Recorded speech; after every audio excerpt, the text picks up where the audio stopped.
like, oh, I'm rooting for these guys, even though I know exactly how it all turns out. I mean, yeah, no, like, So, like, what did I... Jinx did 9/11, and I stand it. It's hilarious because I've never actually heard that be used to describe the ending of it, and it's like, fuck, it's true though. Wait, you haven't heard Jinx did 9/11? No. Like, no, but it's accurate as fuck. I made it up, but I knew I didn't, because like there's so many other people saying it. But I'm glad that I made it up for you. You made my day hearing it, which is also a phrase I never thought I'd have to say out loud. Silco did nothing wrong. Yeah. Listen, Silco was just a good dad. I will fight anybody who disagrees. A good dad, a freedom fighter, not a traitor to his people. Well... I mean, you know, aside from starting the cocaine epidemic. Yeah, like, I mean, I think what good dad doesn't turn their child into a child soldier? Careful. She wanted to get into the family business. It wasn't the other way I mean, around. that's the American values right there. She wanted to help Dad. He didn't make her into a child soldier. Mm-hmm. Well, you know. You'll show them. But when she showed that she was interested in becoming a child soldier, he supported her. He supported her choice to be a child soldier. Exactly. He was like, "You're going to be the best damn child soldier I've ever recruited." I'm going to give you. I've never recruited child Silco was an awesome villain. Don't ruin it for me. Not only that, but really the whole thing between him and Vander was just a custody battle, anyways. So I know. It's like they were just having a lover spat. That's all. You know, it ended in murder, but which custody battles don't, right? Most. Yeah. Like, is that a common American thing? Probably. If Minority Report is any indication, where the murder count was rising into the billions yearly. Fun fact: Minority Report showed the murder count going into the billions, and they were only just starting to do something about it. Jesus Christ! They were like, we probably should look into all of this murder. Yes, crime rates. The number one tool of fascists to assume power. Depends on the type of fascist. Fair enough. In New Jersey, they the totally not fascist party used quote unquote here. These are the two things that won my county over to a Republican candidate. The rate of carjackings increasing, and quote unquote sexploitation of teen boys. What the fuck is sexploitation of teen boys, and when did it become enough of a problem for people to care? Like, what? So hold on. That's been going on for a much longer time. So hold on, because Brain heard something, and I want to make sure I understood it right. Was that an exploitation with an X in front of it, or an S?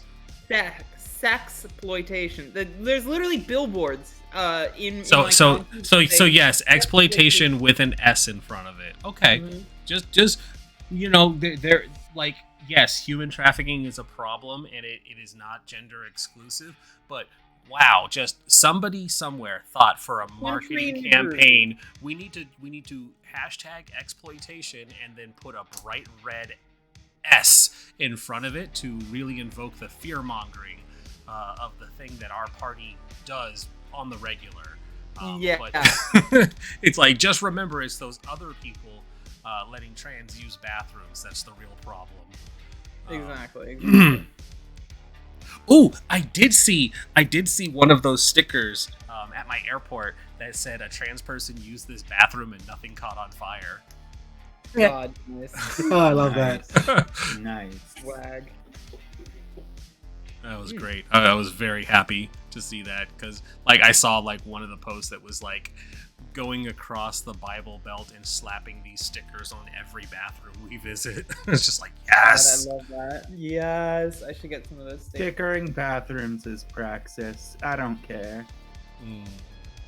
Damn straight. Honestly, I actually have a bunch of big stickers that are like the size to go over bathroom signs that say gender neutral restroom. Nice. Oh, hey, I guess this is also the time that I should mention we have sponsor. Hello. Hashtag we have sponsor. HelloFresh is our sponsor. I gotta remember what the exclamation point is. It just HelloFresh? Yeah, it did work. All right. HelloFresh is our sponsor. If you use our code POGHF128110, you get 70% off your first box and free shipping. Shae and I are currently working our way through our first box. Yesterday we made a barbecue pork sloppy joe, and it was freaking phenomenal. It was very easy to make, and I really like, as great as the sloppy joes were, I really do think just like the like roasted potato fries that we made were just better than everything else, because like it showed us how to make like a chipotle ranch dipping sauce to go with it too, and I just smothered it in olive oil, put some seasoning salt on it, and just let them just bake in the oven. And they came up so crispy, and it was phenomenal. Save like, that recipe. That sounds great. Yeah. I'm saving all of that, like, because one, it's stupid easy to replicate. But yeah, we'll make you some good fries when you come down, Pat. Fatten you up, and get you stuffed. Phrasing. Anyways, listen, that's the end of our sponsorship. For the fries, I mean. Yeah, fries. Stuffed with fries. Anyways, hey, so check it out. Look at our cool sponsor.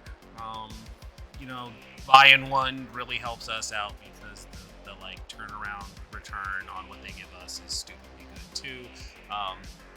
And that's all I'm gonna ramble about for now. I'll talk about it again during break, and then before we close out, because I'm obligated to talk about it a few times, which I don't have a problem with, because HelloFresh is actually really good. We had another sponsor that sent us meal kits, and they were just okay, but I can genuinely say that I did enjoy making the food as well as consuming it. So there's that. Hey, Shae, you're the storyteller. Why don't you take over? Hey everybody, Also, hello. Food is good. Also, food is good. Also, food is good. Hey everybody, hello. So yes, don't forget to use your HOG HF 12810 to get your discount onto HelloFresh. It's really good. And I am the aforementioned Shae, who is the dungeon mistress, i.e. storyteller of this game. This game is called Things from the Flood. This particular game is the Stillwater Chronicles, Caught on the Other Side, where I get to torture my player characters for a good story. That being said, first thing I like to do before every game is to remind everybody about the principles of the Flood. Just so we all know what we're doing. Number one, everything changes, everything falls apart. This is set in an alternate 90s reality where technology took a different turn. However, that technology is kind of breaking down or not working the way it was meant to. It's not the promised future that was said would come. Number two, everyday life's full of demands, boredom, and conflict. The players are just teenagers. They have jobs and school and teen drama. And number three, the mysteries are exciting but dangerous, and only you can stop them. For whatever reason, the teens are the only ones who can solve the mysteries, and resolve the danger. They're either put in a situation where they're the only ones who know about it or can deal with it, or adults don't believe them, etc., etc. Number four, you're neither kids nor adults. You're teenagers. That awkward in between. You're not the responsible adults, but you're not the helpless children either. Number five, the game is played scene by scene, much like a movie or a TV show or a book. And number six, the world is described collaboratively. So while I may have the final say in how scenes go, my players get to add stuff and change things and say how a scene turns out or what happens in it. This is very much a collaborative storytelling game. On that note, everybody, please remember your X cards in case things get too heavy and you become uncomfortable. Feel free to slap that down. We will immediately pause. This is meant to be a safe place where we can explore darker themes, or potentially explore darker themes. And same goes for the audience. If something makes you uncomfortable, feel free to step away for that scene. Come back when it's over. And I would like to go around and have everybody introduce themselves and who they're playing today. And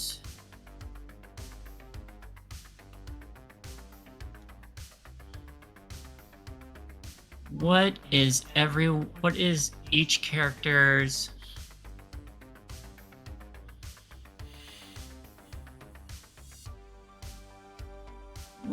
character's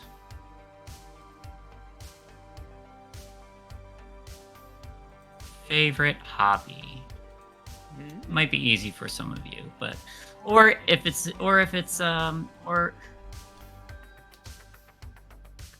too easy, what is your character interested in trying out? That might be a better one. What is your character interested in trying or a new thing?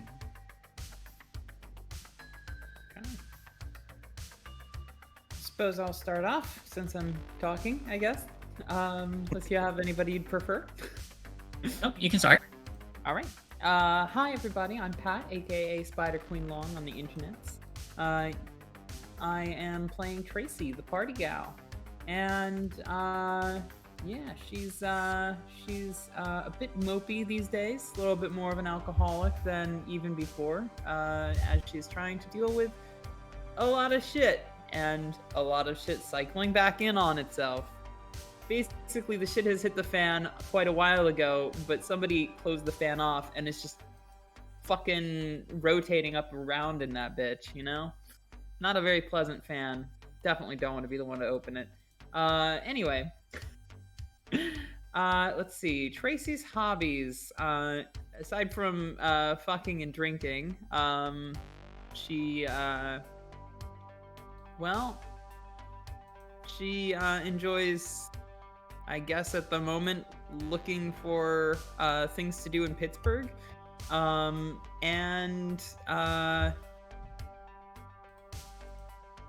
Wait, hold on. UPenn's in Pittsburgh, right? Close enough. And what does she want to try? Let's see. Well, she wants to try not living in this town. She wants to try... I don't know. It's a big question. I don't think she's put much thought into that. She wants to try living on her own and succeeding as a human being and figuring out what the rest of her life is going to hold for her outside of this town. I think that's her answer. All right, I'll go next. Hey y'all. Hey y'all, Crimsin Galaxy, that's Krimsin, because I'm not me without a little bit of sin. My pronouns is they, them, she, and they, and today I'm playing Courtney Cloverfield, the rocker. And as far as hobbies are concerned, it's definitely not music, because it's not a hobby, it's more of a lifestyle, you know? You just gotta live that rockin' life. So as far as hobbies go, I don't know, maybe...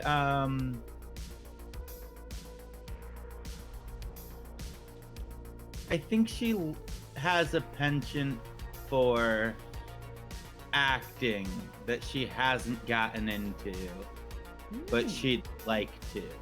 Like, she's thought about trying out for plays or the drama club and stuff, but hasn't actually gone through with it, even though she thinks it's something she would enjoy.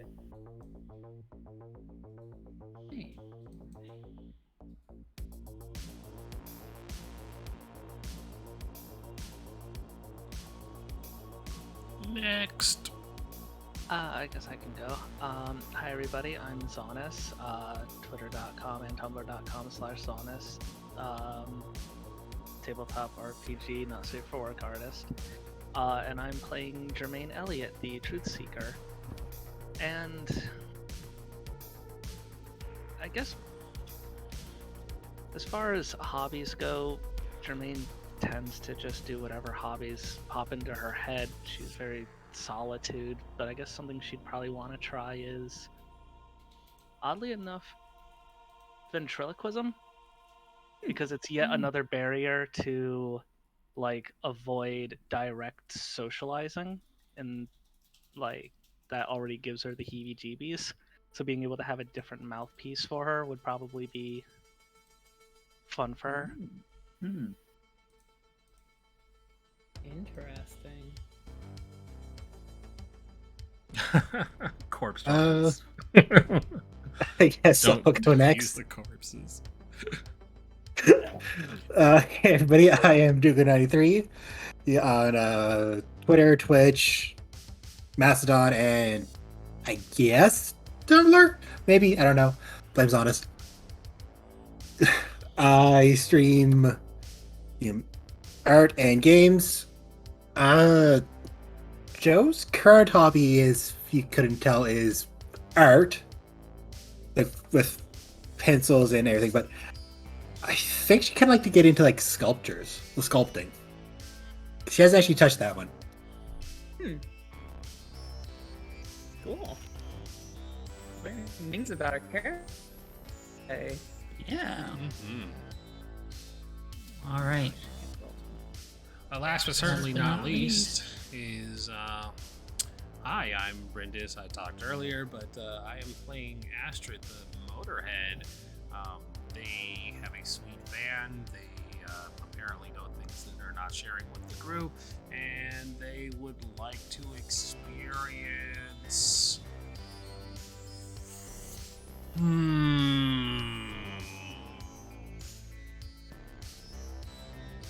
I don't know. That's a great question. They would like to experience the true power of friendship. The true power. The true power of friendship, not to be confused with regular friendship. All of the fake powers. Yeah, that normally like come along with they're done with this fake friendship that has existed all over like high school, and they want like the true power of friendship. That they saw this show called Care Bears, and they were like, "Yo, what the fuck? I want some of that. Let me get that kind of friendship. I could destroy my enemies with that." They So, should have you know, watched. I need My laser Little power. Pony Yeah, I Friendship need- is magic. I need to be able to shoot lasers out of my stomach with the power of friendship. Why do I not have this? Yeah, Crazy Joe how- will draw this up on your belly for you. Presence can yield destructive results like that. Exactly. Yeah. So Mm. that's me. Fantastic. I would like everyone to give us a recap.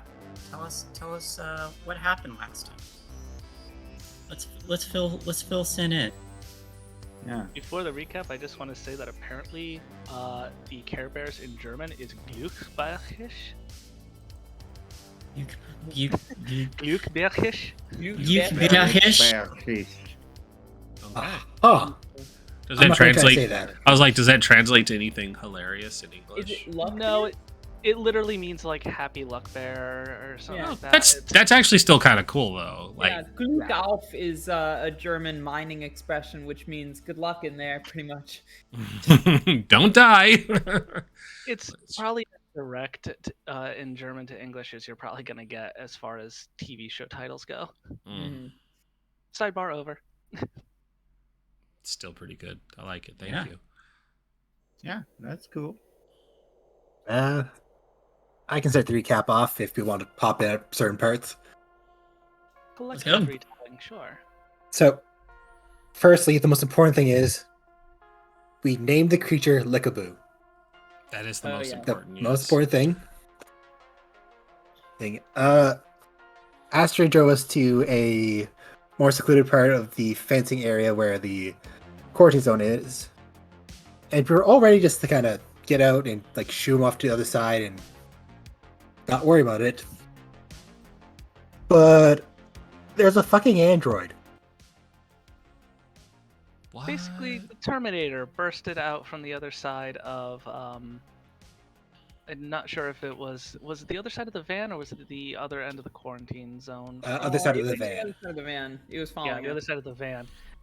Yeah, that was kind of dope. If I by don't Tracy really shot him. scary and life near death influencing, you know. Yeah, none of us really got out of that unscathed, and unfortunately, Tracy took the biggest brunt of it and joined the Scar Trauma Club. Yeah. Oh shit. I gotta get you your jacket, by the way. Yeah, Well, hey, what are you talking about? You don't have any stuff. scars, Jermaine. Yeah, Jermaine. See, the soul that holds over a domain to this body and another body has the jacket. It's not necessarily the domain; it's the presiding domain. Jermaine takes off the mask. It was Lydia all along. It was Yeah, Lydia- all Lydia! along. It's a Lydia second just- family And somehow. she would have gotten away with it too if it weren't for you meddling teenagers. I ran away from home. I dyed my hair. I changed all my mannerisms. I was almost home free until you idiots got in the way. It shrunk a foot. Meddling kids in your van. Actually, I think Jermaine's taller than Lydia. Oh, you're supposed to It's not. It's not hard to be taller than Lydia. Yeah, she's a freaking squirrel. Yeah, Joe's the Yeah. second shortest. But we kind of managed to get into the van and get away with, fortunately, Tracy being scarred. Joe did a dumb. She tried to summon the creature's mama. Didn't fully work, but Binks came and distracted it and then ran off again. We got to the Chili's. Yeah, no, we did. I think it was a Chili's. It was a Chili's, not an Arby's. God. Yeah, No you serving have Arby's alcohol. all Arby's up in your made head of for some reason. You're just thinking about the meats. They Yeah, I have was the thinking meats. about the meats. Yeah, so we kind of determined that it's likely the cyborg that killed the janitor, not the creature's mama. Good point. We did have kind of a hurt where we just kind of let the new people into some of the things that happened. Joe started talking about how she sees the other world and started to feel hands starting to grasp onto her. So that's frightening. Did not bring that part up though. Probably should have, but she did not. But Tracy was able to talk to her anchor. Mm-hmm. Do you want to step in and say what you talked to them about?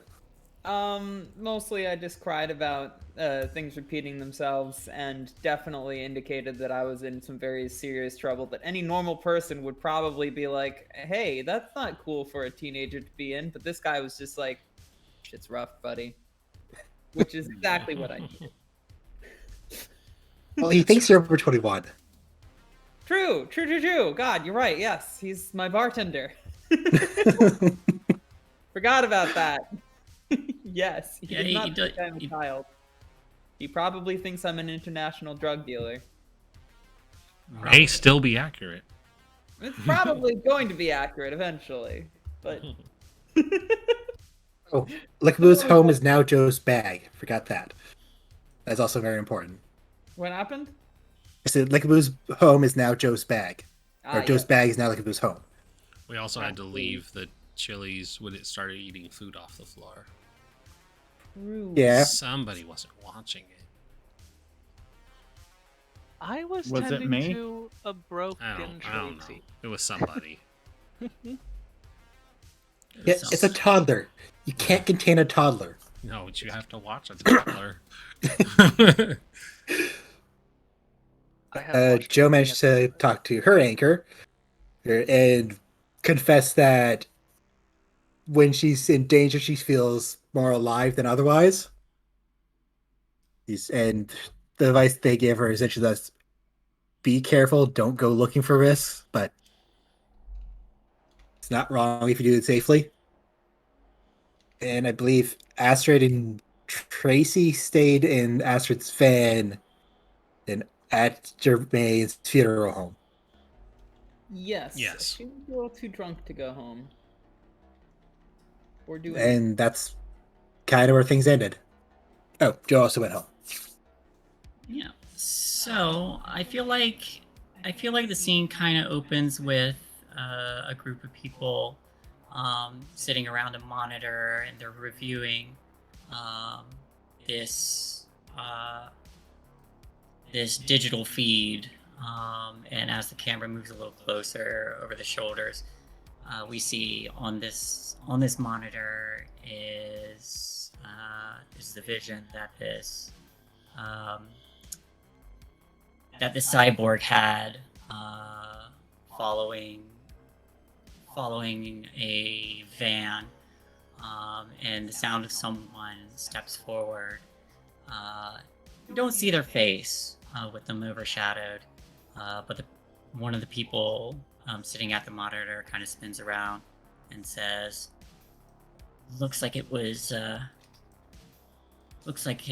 target's being harbored in a rather rad-looking van." And the voice from someone from the person who's being overshadowed says, "Well, send a team, see if you can find it." And then the camera's going to move forward again and onto the screen, and the scene's going to change again. So where is Astrid's van currently?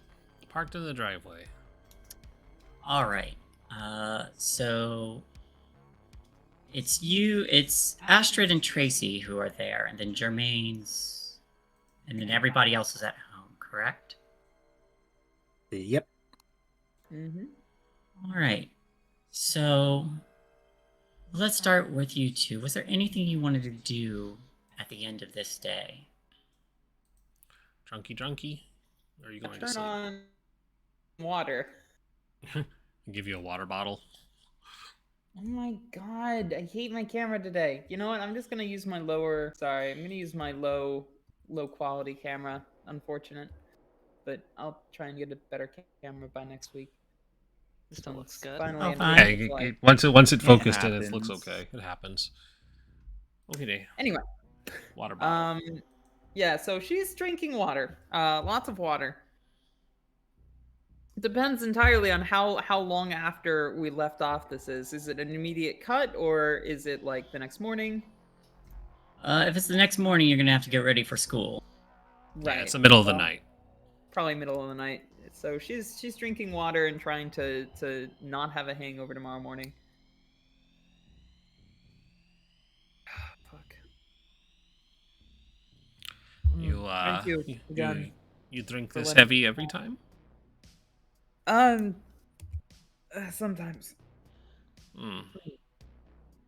Not every night though. Obviously, that'd be crazy. But you know. I would hope not. You should save some energy for school. Well, I mean, sure. Yeah, I guess. I'm hoping that it all works out. Sorry, what was I saying? Yeah. Thank you for the water. Yeah, no problem. Ugh. Did Tracy have a phone? Yes, she does. She has. Oh wait, you know what? Actually, did the Lydia phone actually even happen? Did we come back in time with the stuff that we had? I've been meaning to ask that. I saw the act, so yes. Okay, yeah. Then she still has the Lydia phone. Okay. Do your It's parents also- have that number? That's a good point. Her mother probably does at this point. But also she did call out of work and clarify that she was going to be doing stuff tonight. So it is quite possible that her mother is potentially expecting her not to come home, but also she didn't clarify with that explicitly with her mother. So, you know, there's probably going to be a little bit of a conversation necessary there. That's a fair point. Mama, no. But yeah, she probably does have the number. Though, whether she would be up still, given that it's midnight, is also another question. That's a fair point. I'm sorry, Miss Evans. Tracy won't be home tonight. She's too busy suffering from emotional damage. That's a lot of damage. Sorry, Yeah. I'm busy having the worst time of my life, Mom. Their daughter can't come to the phone right now. She's currently busy recovering from this hangover. Yeah, all this shit hanging over her head. Oh, pew pew pew pew. And the alcohol. And the alcohol. So, what happens to our poor alcohol poisoned, scrunkly lad? Astrid's gonna stay with her until she falls asleep. Tracy might.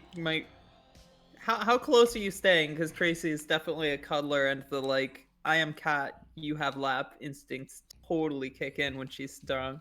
She's fine with that. You can cuddle. Her head absolutely in your lap at the very least. Thank you. This is comfy. Yep.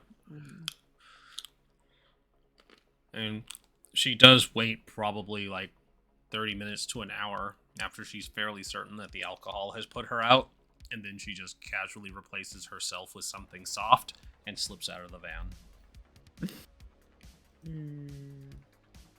Leg warm. Yep. Leg. She's gonna go find her I always forget the name of this person. Anchor. She's gonna go find her anchor now. Okay. So we see a drunk Tracy pass out on the van as Astrid slips out. Is anybody else doing anything tonight? Goodbye, everybody. I'm about to get kidnapped. Because Emmett is my anchor and he works the graveyard shift, Jermaine will probably stay up late to talk to him. Okay.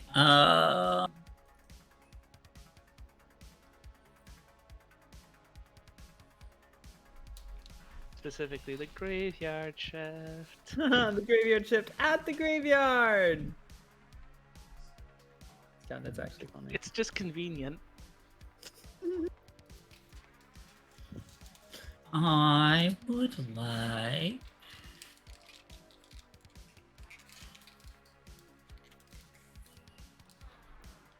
We would like. I would like an investigate from Jermaine. I can kind of do this. Let's see. Let's find out. What the heck? No attribute found. Does anybody else see that? Let's see. Your investigate roll? I just had a big line of no attribute was found for X, no attribute was found for Y. No, There. it's no. okay. You want me to roll it for you? Yeah, I'm gonna. When I Oh, tried there rolling it is. it says syntax error expected 0 through 9, but dash found. But you don't have a dash. You have numbers in there. Man, their support Where for from- the Roll20 sheet on this has gotten No, it's fantastic. just hers for some reason. Weird. I'm gonna try refreshing. But it's the sheet. It wasn't doing. It was doing it for mine too. What's wrong with my Syntax error. sheet? Minus didn't do it. found. It'll... But I mean, you wouldn't even have a negative in there. You have enough stats to keep it in the positives. Is this just foreshadowing? Yeah. Well, mind works. Mind is. So skills aren't working for some reason, but Yeah, your mind is Attributes. busted for some reason. Huh. What about- Weird. I dropped it to 4. Okay, so your mind is busted. Yeah, I dropped it to 4 instead of 5, and it's still not working. Huh. Okay, I'll just roll Mine individual die then. What is that? You have 4 and 5, so 9. I Minus have 2 15. for It's- conditions. It's 2 and 5, so it'd be 7, then minus 2 for the conditions, so it'd be 5. Oh, excuse me. It says 4. For investigate, I only have 2. Oh, I'm looking at comprehend. Excuse me. That's okay. Yeah, so you would be rolling 5 with your Okay. penalty, but 1 success. Okay. Odd. Is Astrid trying not to be seen? I wasn't hiding going for a walk. Okay. I'll keep that in mind. So, Jermaine, you step outside. It is the middle of the night. There's a soft click from a nearby van as you see what would probably be Astrid going for a brief walk. But you make your way to the graveyard, stepping through the gates. You're well aware that I gotta find him. Emmett is currently working there.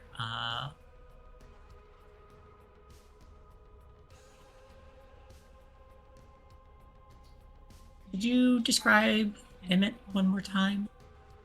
Yeah. He's a. Actually, I'm not even sure I saved all of my description other than the robot leg.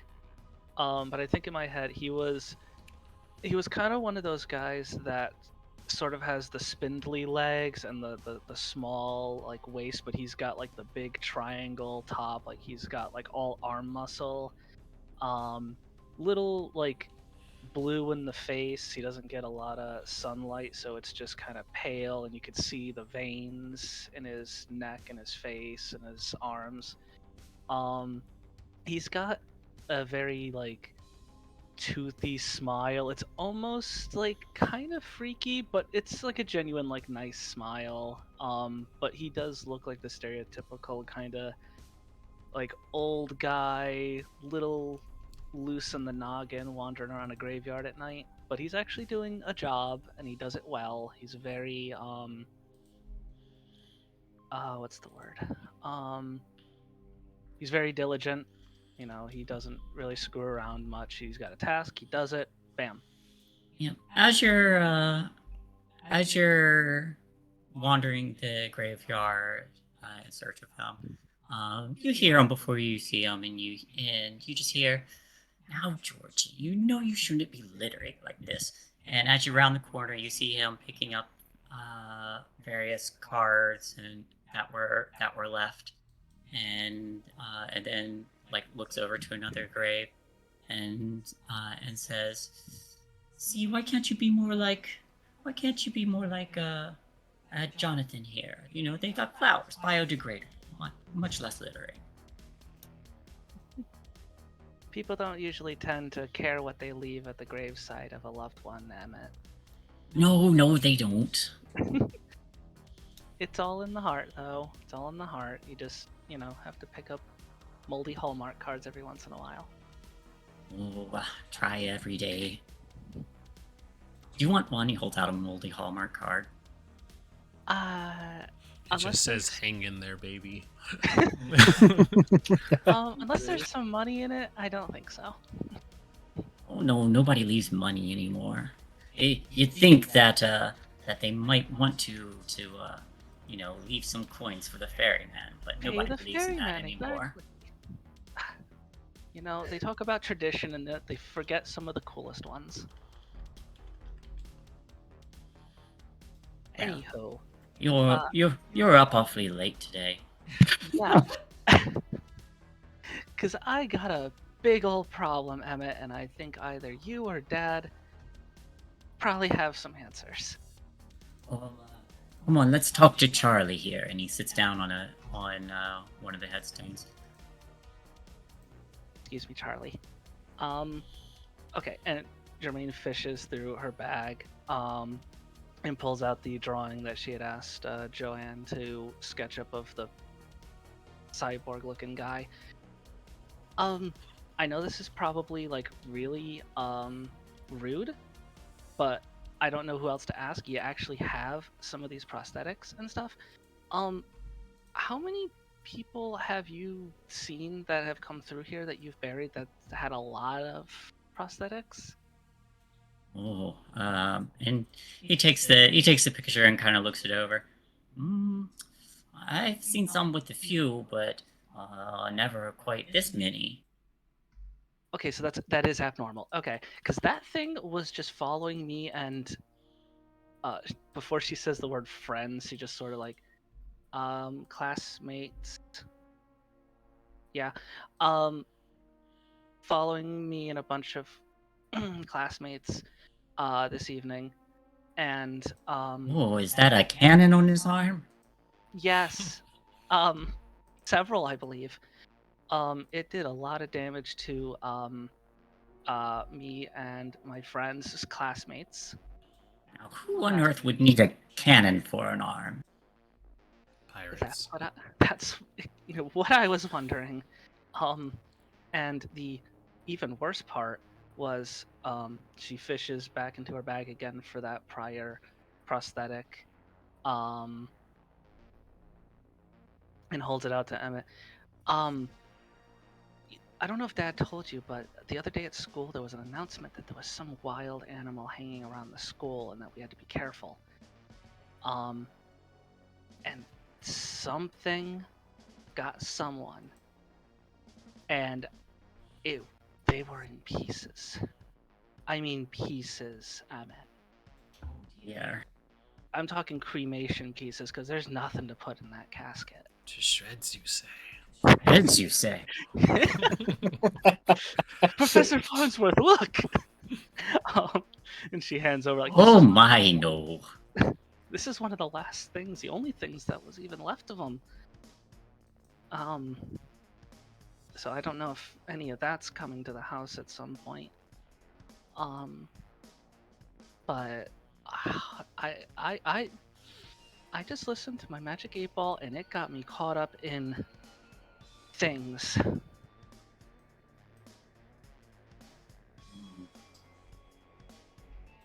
Well, he holds up the picture like towards another grave and says, well, what about you, Gregory? Have you seen anything like this? Oh, Well, you're no help. Gregory, What about you, Melinda? Shoe. Usually Melinda has better ideas than that. Anyway, I can't say I've seen anyone with this many. You're holding out the little cybernetic part to him. He takes that and kind of looks over that and then says, oh, well, good news, Jermaine. I do recognize this. And he kind of turns it over and says, you see this part here? It's used to inject a bit of a... not,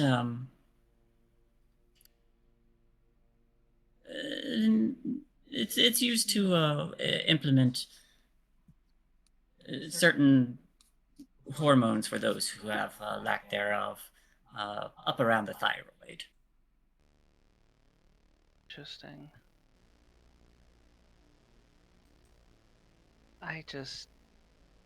I've met you.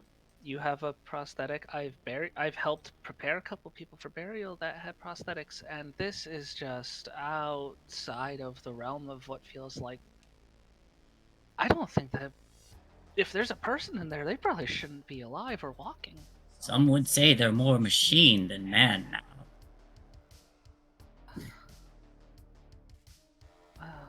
Okay. If you talk to Dad, can you just let him know what I told you? You have an incredible memory. I know you'll relay everything exactly as I said. You what now? I'll tell him later. It's fine. Oh, of course. I'll do my best. Do you? I have one last question actually. How you remember Viking Land? I do. Do I know it's a bit ago. Do you know where maybe Dad might keep the catalog for the time frame of that incident? Oh, are you trying to look up someone from the incident? There's there's a certain name of somebody that I'd like to check on. Well, if I could try to find a catalog of the people, if you want to follow me. That would be lovely. Are you now? How are you holding up? Is it? You said this fellow was following you. Okay, I said follow. But he totally tried to murder us all. Yeah. Well, we can't be having that. He hands you a shovel. You should hit him over the head with this. This is your lucky shovel. What if grave robbers come? I couldn't leave you unarmed. I suppose I could use it to fend off those wily grave robbers. And besides, Emma, if I took your lucky shovel, that wouldn't leave you a foot to stand on. Oh, and he looks down and kind of like as he takes a step, just holds out his mechanical leg and then continues. Oh, well, do be careful at the very least. Yeah, I'll be honest, I don't know if I really want to go back to school, but I think at this point, if I don't intervene, I might just see some of my classmates in these spots soon. One would hope not. But he leads you inside the little office where visitors would usually go to during the day. And starts going through a door, pulls out a binder. Well, if there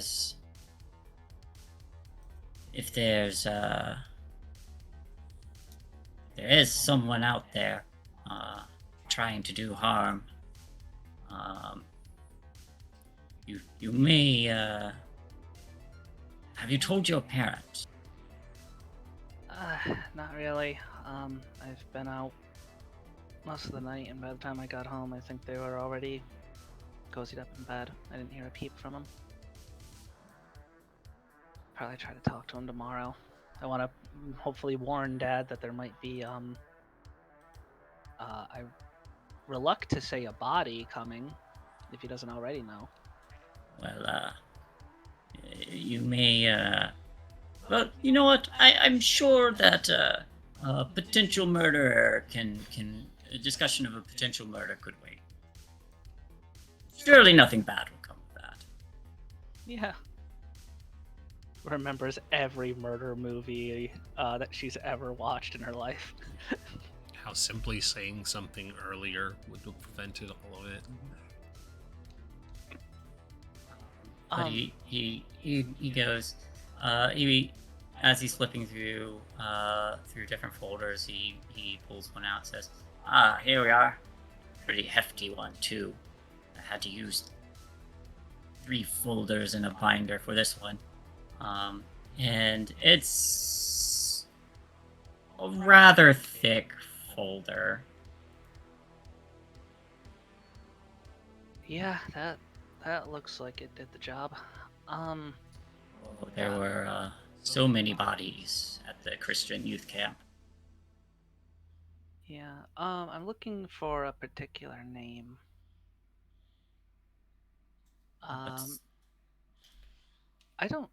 What is Astrid's last name? You don't know. Would I have heard it in the roll call at school? likely. God damn it! Now I have to remember what I called it. Standby. Just go with Astrid for now. Astrid standby. Got it. Standby do tier. It's pronounced Stundby. Stundby. It's a totally normal Swedish name. Yeah, I'm looking for an Astrid standby. Astrid standby. So there is you start looking through various names. There are records of the camp leaders all having when their bodies came in. Notes on. Here we go. Oh, sorry, I didn't mean to interrupt. You're fine. Mårtensson.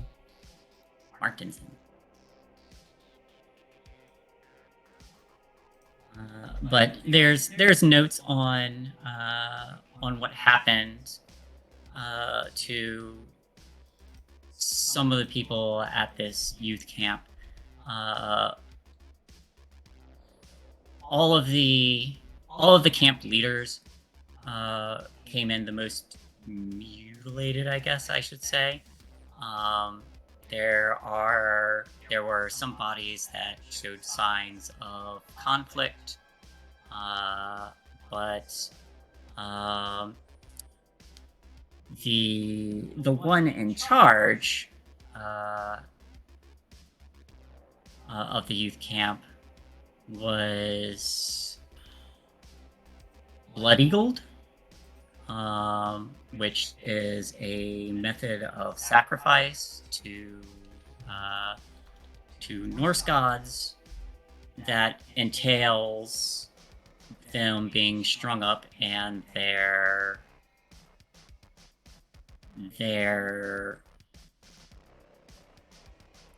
back flayed to the point where the lungs could be removed to spread out and to create wings.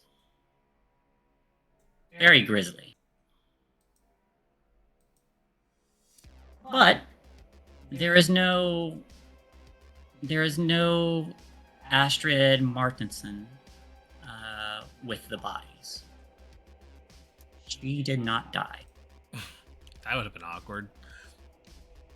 Well, personally, because Astrid made a slight little tease about like resets and loops, and Jermaine has no clue what is actually happening. She was thinking like, wait, is this an Astrid from another loop? Did this Astrid die and that one's alive?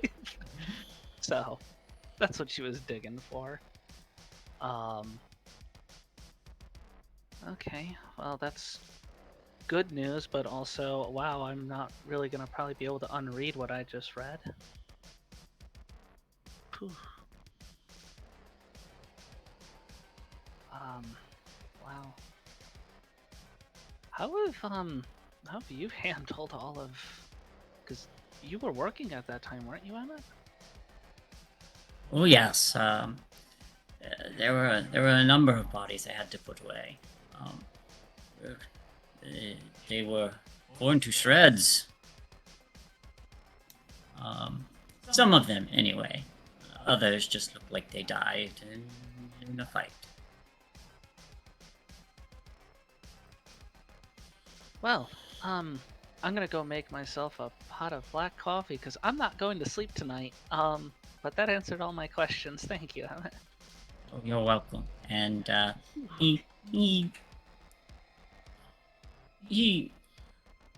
reaches into a pocket and pulls out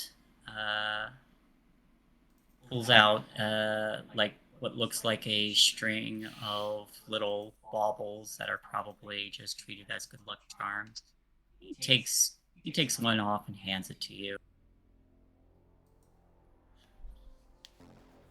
Oh, what's this?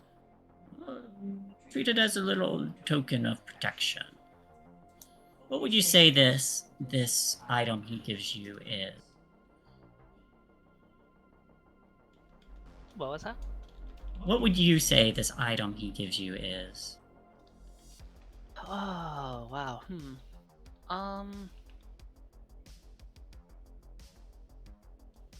I would say it's a pair of skeletal angel wings. It's like a little charm of like one of those what are those charm bracelets that they were mass producing a while back? It was that jewelry store that was doing it. Pandora? Yes, Pandora. Like one of those shaped baubles, Pandora bracelet kind of things. All right. So he hands this to you. Well, I'll definitely hold on to it. And she's actually going to unclasp the necklace that she has on currently and kind of just slide it alongside the leather strap or the leather cord that her previous pendant is hanging on. Okay.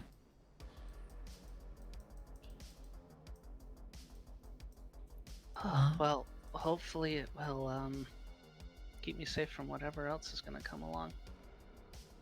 Yes. You stay safe out here, Emmett. I do not want to think of anything happening to you like what happened to our very unlucky janitor. Oh, you're saying it's the janitor who got torn to shreds.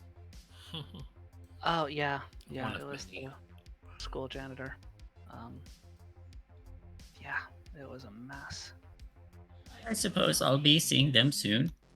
I'll start getting a headstone ready. Mm-hmm. What It'll was their be- name? I don't know his real...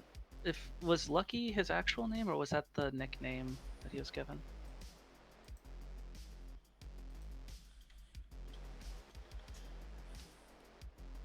It's whatever it needs to be. I feel like that was a nickname. Yeah, I don't know if because we decided on that, right? We were just like, his name's Lucky as a group, Yeah. right? Definitely a nickname. Luckiest man alive. I mean, Lucky is an actual name. Let's call him Lucky Lucky. Strikes. Yeah. Call him Lucky Strike. Lucky Strikes, yeah. That works. All right. Well, stay safe. You too, Emmett. I'm gonna go make the strongest pot of coffee I have ever made. Good night. Good night. And as you head off, the camera's gonna fall now on. You may clear your conditions, but the camera's gonna fall on Astrid. Where's Astrid? Astrid will have been walking for quite a while to find, probably at least for the audience, a familiar-looking neighborhood. She would be walking towards a friend's house, somebody that serves as her anchor. She would make her way, not to the front door because it's the middle of the night, but she would sneak around to the side and start to climb a tree that would get her onto the garage, which would lead to access to a window that she'll knock on. Right. There's a moment that passes before Shadow moves to the window and then moves to start to unlatch it. And as the blinds are pulled aside, you do see the familiar face of Ashley. She opens the window. Astrid? Konbanwa, I hope it's not too late for me to be knocking on the window as it is. Yeah, come in. Sorry, I haven't been sleeping well anyway. Oh, good. Well, then, you will not mind if I stay for a little. And she'll just slip into the window. Yep. And she moves to turn on the lamplight. Is everything all right? Oh, yeah. Just I needed to get some air, and I was walking around the area, and I thought, hey, I should go see my good friend Ashley. She's nearby. I appreciate you thinking of me. Well, old friends as they are hard to keep if you do not see them. Yeah? Yeah. And Yeah. she'll walk over and just kind of sit herself on the bed and say, so, how have you been keeping? I've been trying to stay out of trouble. That's good. Yeah. Doing my best. Things have been fairly quiet this past month. Mm-hmm. I wish I could say the same. Mm-hmm. Turns out I have run into a couple of new people, and they have already stumbled across a creature, as it were, something from the quarantine zone. It's been a bit rough since we do not know what it is, and we could not bring it back to where it belongs. Is it dangerous? No, not dangerous yet. It's small, but it will get bigger, yeah.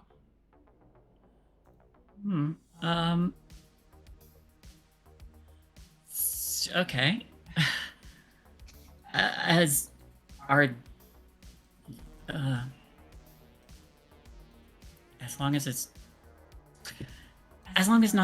not able to hurt you or anything. No, me? No. nothing so dangerous as for me to be worried. More worried about them. Too curious for their own good. They want to treat it like a pet and keep it. Something from the other side. Possibly.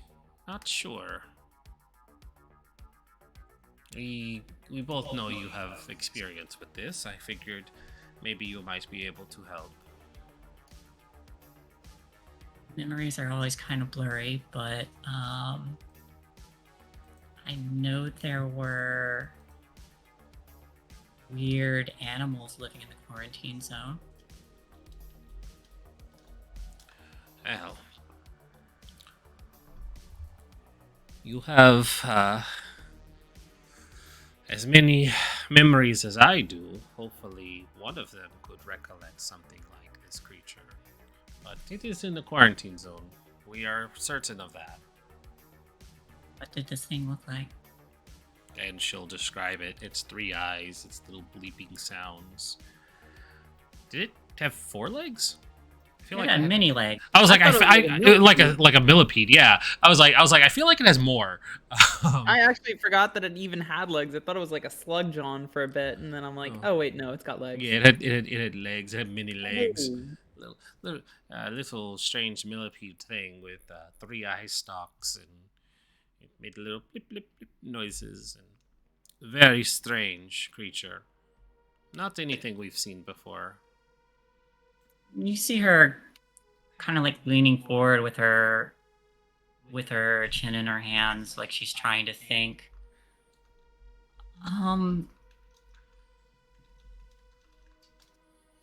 There are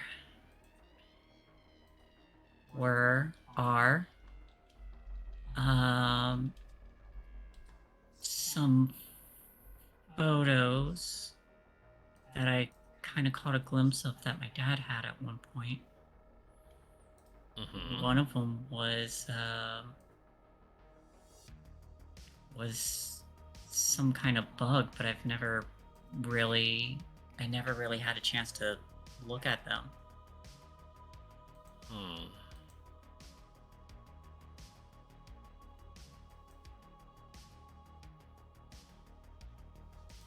Well, I'm not going to ask you to find something like that. I can do some digging. It might be helpful, but I don't want you risking the peace and order of your household for such a thing. Sneaking into my dad's office is a little safer than sneaking into the quarantine zone. I don't do that anymore. I got permission, remember? Yeah. But we did before, so. Yeah, we did. Good times. How are the others doing? The Buxley boy, is he fine? Yeah. He's probably, I think, doing the best out of us. William's definitely doing well.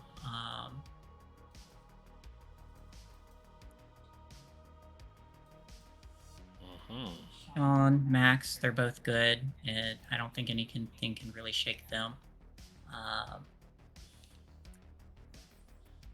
I don't know how interested you are, but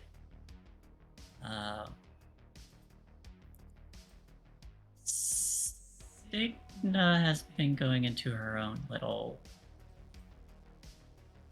world. Astrid's expression will darken a little bit and say, you're right, I'm not very interested. Long as she's not doing anything stupid. But I would not hold my breath for long. I've had worse coping mechanisms. You dated Nicholas, so... that was an experience. Well, horrible exes aside, we can go ahead and not talk about those things anymore, yeah? Fair point. Okay, well, I interrupted your sleep, yeah? Or at least kept you from getting back to sleep? You don't need to worry about it. No, I feel bad. I appreciate you coming to see me, though. Well, I don't have to leave just yet. She smiles a bit. It's nice that I have some friends who do return. Yeah, I'll always come back, don't you worry. Appreciate And not just that. when I need something. Do you need something? No. Maybe. Are you going to the dance? Yeah. Oh, well, okay. Cool. Maybe we'll just see each other there then. Sounds good. Mm-hmm. Sam, Max, and me will probably play a couple songs. You do have a good singing voice if you wanted to try out with us. Oh, well, that's quite the offer. Yeah, maybe I could do a set. A set for a dance, yeah? Dance it is, then. Okay, sounds like deal. One more thing. You said your new companions are getting in over their heads? Yeah, it seemed like a couple of them have already dealt with some weird things around here, which is not that strange in of itself. Another just kind of wandered into the group same time I did, but two of them seem to have some underlying trauma about some things that happened that split up their friend group as well. So it kind of I kind of stumbled my way into being friends with them, and it seems that they're having a bit of trouble coping with the losses. Well, at least you're making a lot of friends. I guess that's not hard for you, but I appreciate you keeping me around. A lot is being generous. This is only 3 people. She stands up for a moment and goes to the door and kind of like peeks outside.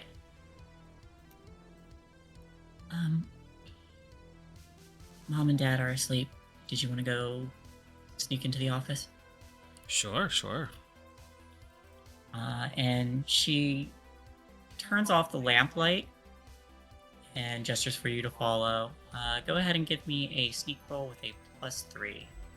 Oh no, I'm not supposed to be able to get in trouble during this. No, unless you look for it. Ah, you tricked me. I did. Alright, hold on. Game, please. Okay, it doesn't want me to do a +3 for this. 1, 2, 3. 1 success. Oh, thank God. All right. 3. 1 is enough. So, so the two of you sneak downstairs, and you see Ashley kind of reach up along the ledge of the door before she finds something and starts to pick at the lock. Before there's a low click, and she opens the door.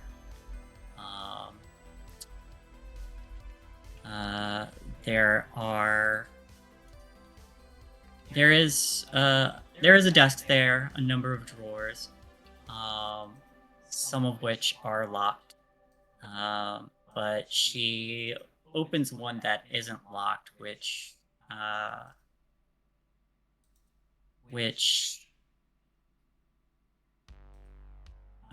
she starts going through, and she pulls out a binder and starts going through that.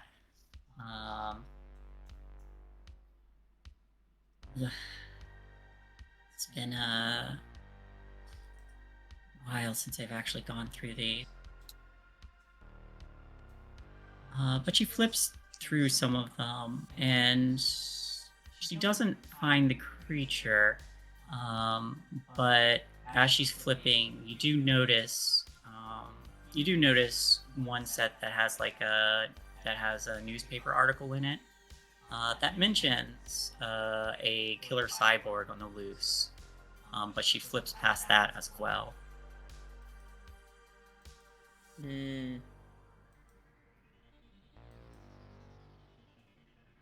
Any luck finding it? Nothing on the creature is probably in the locked drawer. Astrid's gonna go over to one of the drawers and just start looking for the locked one. All right. Go ahead and give me.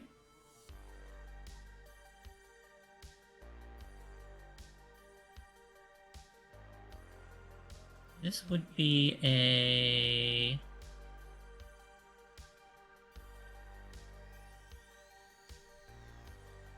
What would you say this? Investigate. Yeah, I can see it being investigate. Yeah, let's do investigate. Great, because I have no points in that. I don't know why I suggested it. Add a +3 because you have Ashley helping you. Okay. Oh wait, it doesn't work. That's right, it's still broken. So 6 dice, -4, 2 dice. Here we go. That's with the +3. Nope. Would you like to put? I can't. Ah. I can't. I have a -4. Okay. That's why I'm here. So. Sky. Yeah. So. You're still gonna get something, but it's not gonna be all the information you wanted. There is the drawer, unfortunately, trying to work to pick it. Was this just to open the door? I was just looking. I was just looking for one because I can open it easy. That'd be a tinker roll. Oh yeah. I mean, you could do that. I thought I was just looking for it. Sorry. Yeah, looking for a key, you don't find one. It's apparently very well hidden, or if it's even in here.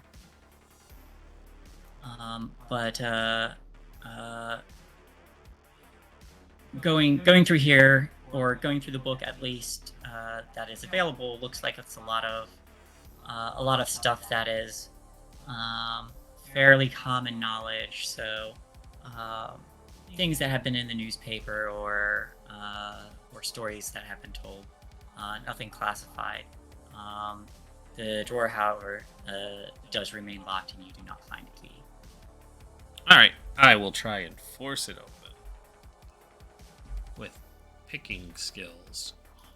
Alright. Roll a tinker. +3. And I will reach into my portable toolkit to try and find something to help me jimmy it open. I'm fairly certain that still says 0. Yes, it does. Yes, it does.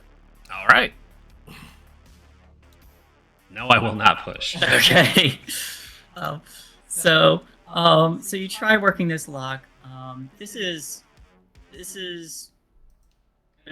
Ashley's dad has put some effort into keeping this stuff safe. So unfortunately, you do not get into it now at this point. But after some time trying, it becomes apparent that it's a little more complicated. I don't think we're getting it tonight, and I don't want to break the lock. I would get in a lot of trouble for that. Not worth getting you in trouble. I'll do what I can to try and get some information from my dad, though. Alright. Your van's pretty easy to find. Can't miss it. I'll come to you then. Wouldn't have it any other way. And so the two of you, do you just leave the office then? Yeah. Alright, so you leave the office, she locks it back up again, and the two of you quietly sneak up back to her room. She does kind of turn around and gives you a hug. And she says, Astrid, if you're getting involved in anything, do me one favor, okay? Yeah. Be safe? When am I not safe? She closes her eyes and takes a breath. Okay. I've seen the way you drive. Okay, so fine, fair, but I haven't crashed yet. Oh, hello. Have not crashed yet. Anymore. Recently. She stifles a laugh, but pulls you in for a hug again. You promised you'd come back, so. I did, and I'm here. And that's all I need. And she just kind of hand behind her head, and she says, I am here though, so if you're interested and happy that I'm back. Kind of wiggles eyebrows. All right. Cool. I can stay for a little while. She goes to the window and closes the blinds. And Astrid is going to rock her world. Yep. Astrid, seriously pressing the Roll Preston? a charm. Roll a charm. Yeah. So I'm going to use my portable toolkit for this. So hey, if you can find a use for it. Oh, I can find a use for it. Yeah. She goes to the window. Yeah. She goes to the window. And we see the camera kind of like pan outward as she kind of closes it with a little bit of a blush. And you may clear your conditions as you spend the evening with her. Yeah, I really need to get some rest. Unfortunately, she doesn't stay long because she did leave somebody asleep in her van. But she'll probably stay. Oh, I also want to clarify, she left a bucket next to Tracy too, just in case. She doesn't know how well Tracy holds her alcohol, but it's her van and it's carpet. True, very true. And to be fair, Tracy's probably not even gonna get hungover tomorrow. Tracy does hold her liquor pretty well. But... I was gonna say, you don't get hungover if you don't stop drinking. I would like someone to roll me a d6. D6. Boop. 6. Oh, Where were you Jesus. earlier? Hey, Hey. Astrid. Mm-hmm. About what time do you make it back to your van? She would have needed time to take care of Ashley. She doesn't fucking leave, so she probably stayed to cuddle for a little bit. She probably waited until Ashley actually fell asleep, and then just as quickly as she slipped out from underneath Tracy, she slips out, gets dressed, and goes out the window as well. She's very quiet when she means to be. Yep. So, with your conditions clear, on your way back, it's early morning. The sun has not risen. Just as you're drawing closer to your van, you see another van starting to round a corner. A white, nondescript van. Does Astrid recognize this van? Yes. Fuck, I'm hiding. Alright, give me a sneak roll. Oh, portable toolkit, you can't help me here. 1 success, thank God. You hide as this van pulls over, stops just on the other side of the street, and you hear the indistinct chatter of someone on a radio, and a moment later, the back door to this van opens, and 2 people in white clothing step out, and one leans against the van, and the other walks up to yours and peers through the windows. Doesn't see anybody in the front. Looks back and shakes their head. Is there anything you would like to do? Are they sticking around the van where there's just the one?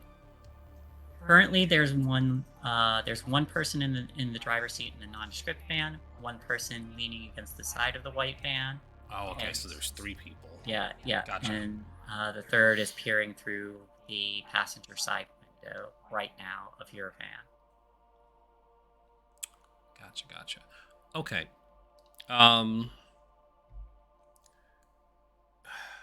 by myself and I don't have a sneaky character. So there's something I want to do, but there's something that I know that Astrid is not actually capable of doing.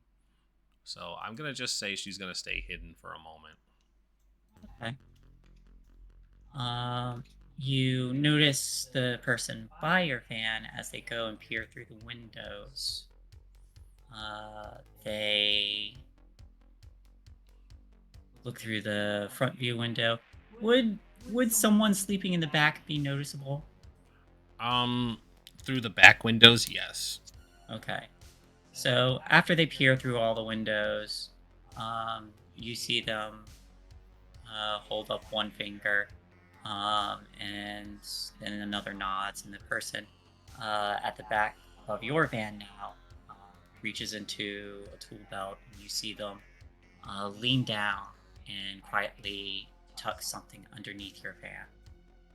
And then they head back to the nondescript one. Okay. And the 2 of them get in. I'm gonna wait until they leave. They don't leave. They don't leave.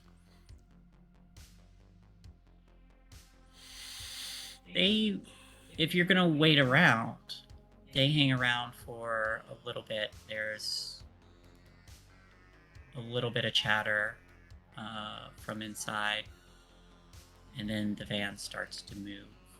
But it's about half an hour before they start dragging. Okay, I want to try something stupid. Okay, I'm gonna try and sneak up to the van. Their van or your van? Their van. Okay. Oh, thank God. 2 successive. Okay, now I'm gonna put a banana in the tailpipe. Alright. Yep. Why does it keep doing that? It's not supposed to... every time I tell it to open up the book, it opens up an old character sheet instead. 1 second. There it is. With 2 sneaks, I get something else. Yeah, with 2 sneaks, you can give 1 success to another teen acting at the same time. Oh, definitely Jermaine while they're asleep. Yeah. You can find something unexpected or more of what you were looking for. Well, the finding something expected is Astrid is going to find that she had a banana in her coat pocket, and she's going to use that. All right. So, what time is this happening? Because Jermaine did specifically say she's probably not sleeping tonight. Yeah. Would you like to make a roll to notice this? Sure. Investigate? Yeah, give me an investigate. Come on. Oh, wait. I have established canonically that Tracy sleeps like a fucking rock, so she's not getting up in this. Yeah. So, I will use that opportunity to just jam the tailpipe with banana. She probably took the banana from Ashley's kitchen or something. I don't know. She found it on the desk or something. You were doing something with that banana. She was doing something with that banana and kept it with her. So it's extra greased up to slide into the tailpipe. Oh god. She just like reaches in, looks, like just gets it in there. What were you doing with the Preston? She doesn't. Milkshakes? Yeah, making milkshakes, exactly. 2 successes, by the way. Kids will say it brings it all to the yard. Making Look at you mac with and 2 cheese. successes. Milkshakes. You may ask 3 total questions, and I think your question is, or I think your first question is,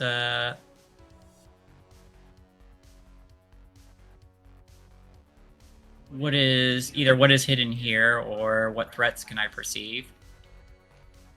Yeah. There is a nondescript white van outside, and you notice some people kind of hovering around Astrid's van. What other questions would you like to ask? What page are the questions on again? That would be what threats can you perceive. If you want to spot Astrid, I would say what is hidden here and where is it. Yeah, I'll confirm Astrid's location then with what is hidden here. So Is there like a moment where the 2 of them lock eyes from across the yard? Well, so it could be like that super creepy moment with like the Addams Family where it's just Wednesday, like in the window, clear as day, and it's just like eye contact. You can see me peering into practically through your head. Yeah. Yeah, the two of you make eye contact, and you see her just stuff a banana in the tailpipe of their van. I am going to deliberately kind of walk outside to kind of, now that I see that like Astrid has done the whatever business she was doing, I want to deliberately walk outside and just kind of like assert dominance, like, hey, the property owners are coming out.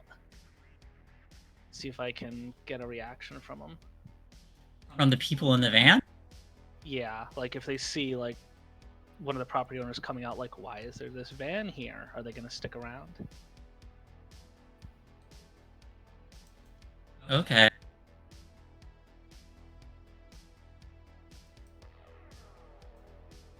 Give me a charm roll, a heart charm. Boy, here we go. This is where I fail. Not working. Okay, so that is a heart. That is a 3. Nope, no successes. Damn it.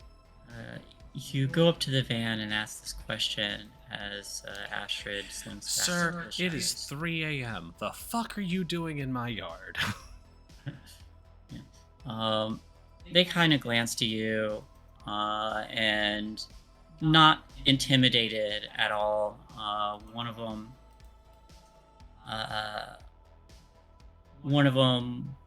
kind of leans over and says, "Miss, have you seen the owner of this vehicle right here?"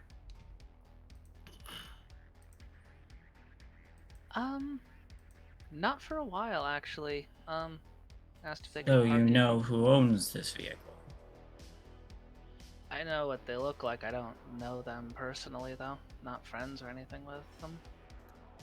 Why don't you give us a description? Oh, female. That Breast. narrows it down by half. God, hair. Definitely hair. God, I work at a morgue. I just see people in and out all day. I just don't know if I could do, like... It's hard to remember every face you see. I see literally hundreds a day. So, have you seen anything strange? Anyone? Strange. Sorry, I forget I'm on push to talk. Strange. I work at a graveyard. I see people come in here. They're put on the tables with bullet wounds that you could shove your fist through. Yeah, I see strange shit all the time. Bullet wounds, you say? Everything. How do you Tell think us people about these die? bodies. Ugh, people die in the really most creative ways possible. Last week, someone came in with firecracker scorches in their asshole. What people do weird things all the time. Two the poor guy. two people in the back just kind of like look to each other, and the third person in the who you're speaking to, just says, "Well, the next time you see the owner of this vehicle," and they reach in and they pull out a card, "why don't you give us a call? You got it. They could Man, be I- very dangerous." I'm gonna use this opportunity to sneak back into my van. Okay. Dangerous, you say? Quite dangerous. I see. Well, I guess I better get a good profile of them next time rather than just hair and breasts. That would be helpful. Or provide a very good description of those breasts. Well, they were 36 double G. Damn. Damn, Astrid. It's a tie down. It's fine. Yeah, she'll just look at the two and be like, "Oh yeah, sure, no problem." That sounds like one of your characters. Technically, I'm a 38 double G in real life. Damn, girl. Damn. What the heck was Jermaine gonna say? Yeah, so, you don't even have like a logo on your van or anything? Are you bounty hunters or something? Hanging around a graveyard at night, looking at dump bodies or something? Weirdos.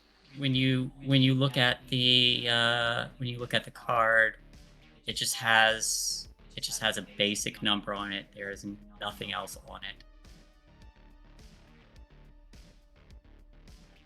This is really Stay safe. poor- You don't know what kind of weirdos are out there. And they start the vehicle and begin to drive off. I'm just gonna do like the really awkward wave, like hand outstretched, like bye, bye, bye.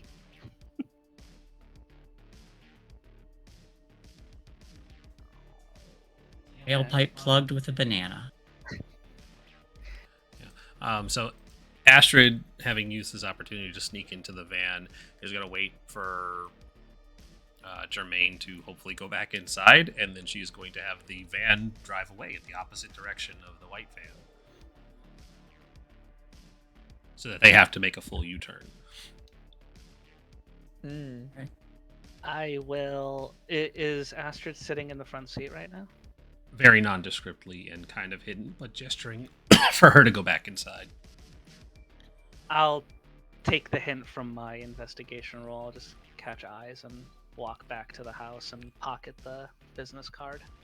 And by drive away too, I'm gonna she's going to pop the parking brake, put it in neutral so it rolls down like the driveway a little bit without the engine being on. And then once it's close enough to being on the street, that's when she turns the engine so that their reaction time is even more delayed because they don't have enough time to back up and block her access. It's all very planned out and strategic. Yep. So you start the car after they've driven off. Oh no, she wanted to leave before them. Oh, before they left. Mm-hmm. Because the banana in the tailpipe is a very deliberate gesture. Yeah. Okay. So you start the engine. There is a moment where the brakes on their van go on.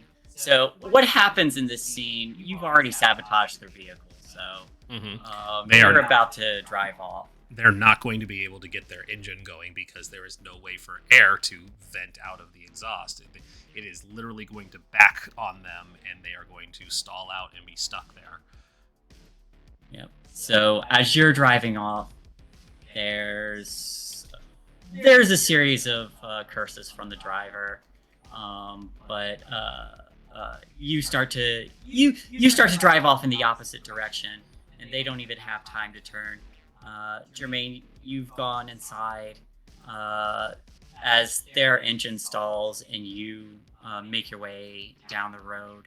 You're already turned by the time the back doors of their van open up again, and the two people who are in the back step out again.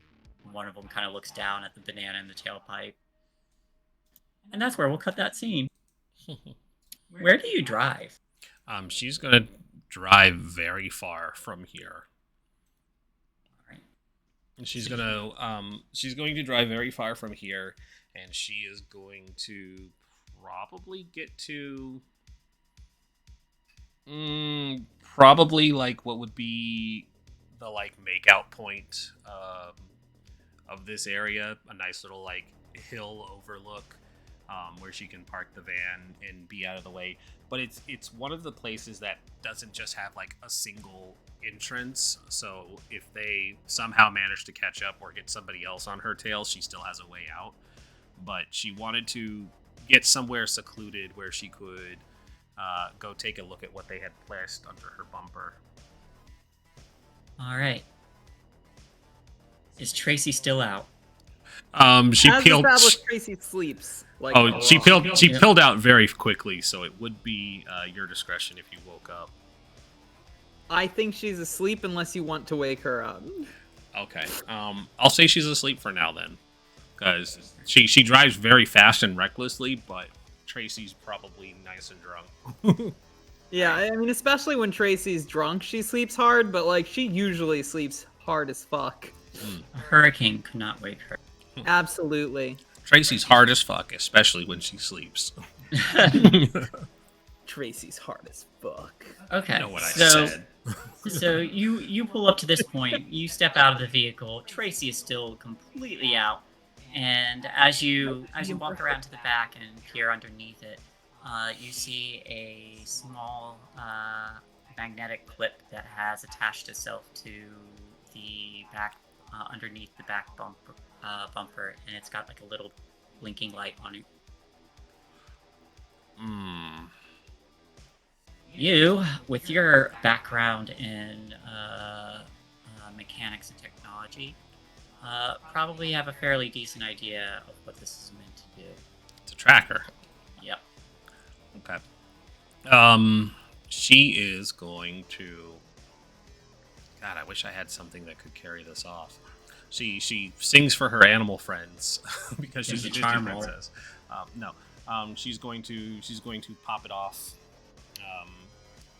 Pop it off of the bumper, and probably find somewhere to secure it safely, because she's not going to get rid of it just yet. She's going to hold on to it for a moment. Do I need to tinker or anything to get it off? If you want to disable it, then yes. Not disable it, just get it off the bumper. Oh, no, you can pry it off fairly easy. Okay. However, can I attempt a program roll? You may. What are you trying to program it to do? It's a great question. I was going to figure that out after I rolled it, but I probably should say what I'm doing first. My intention is, once I find program, which I think it's at the front, it's not the back because it's not alphabetical. Okay. Create or manipulate computer programs or electronic devices. Citrus skill to tinker could be used for electronic things rather than mechanical. So that's for create. I don't need that one.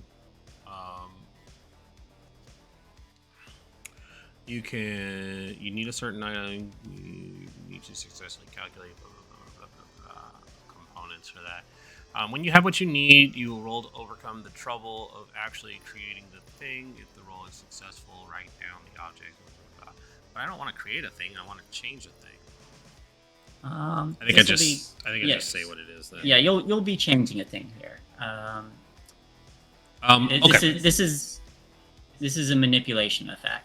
So I want to manipulate one of the triangulations so that it makes it harder for them to zero in on where it is, but not completely take it offline. Okay. So it leaves it into a larger area, and they have to actually do some looking for it because, like I said, I'm not getting rid of it yet, but I want to make it harder for them to find her. Okay. So, I will need to calculate first to discern how this particular device works. I'm so good at those. Yeah. Nope, that doesn't want to work. Okay. That was... Go ahead and... Okay, there we go. 0. Go ahead and add a +1 to that because you're well aware of what this is. I will push now. Okay. Scared because they're coming to get you, Barbara.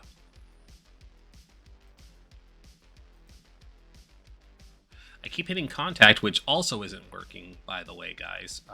You hit contact and Ashley shows up. Yeah, it's giving a syntax error for portable toolkit should totally work for this. That's true. You are right.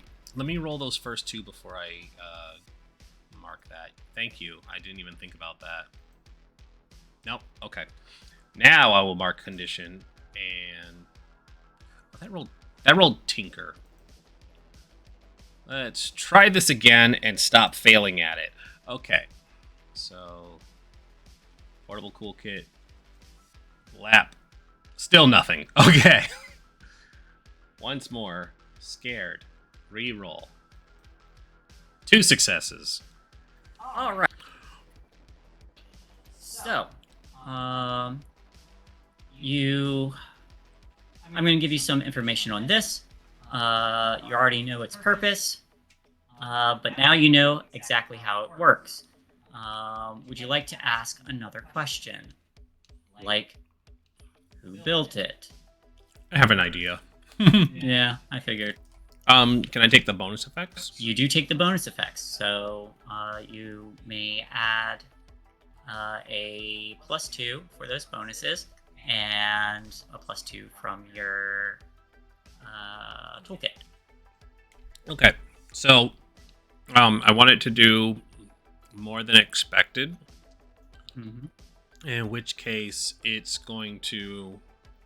She wants to reprogram it so that it basically will show, instead of disabling one of the triangulations so that it basically becomes not useless but harder to find, instead she wants it to set the triangulation to a false number so that they would basically be looking like 3 blocks over instead of in the exact area where she would be for now. All right. So, like, that way they don't think something's weird by it not showing a proper location. Now it's just showing that she's, a couple ways away, and now they're looking in the wrong area. So you do. Perfect. If that's all, she will take this time to drive back to the city. And she's going to find some place to dump this.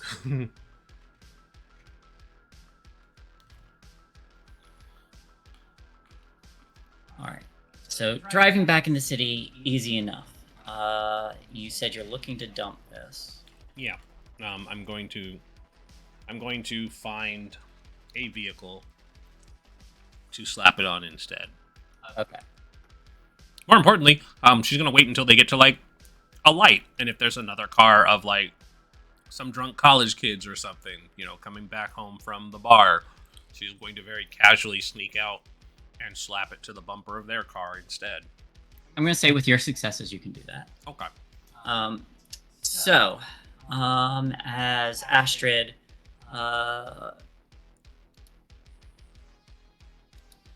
misdirects the pursuers, I would like to ask, what is Courtney up to? Courtney.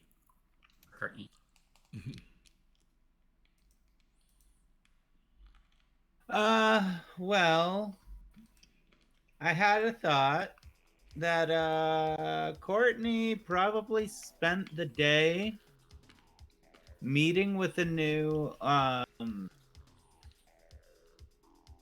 potential manager. I think it was like someone who was a senior when they were a sophomore, who also did music and had like a semi-popular band around town, but now their band is broken up and they are trying to getting into managing music. And I think I just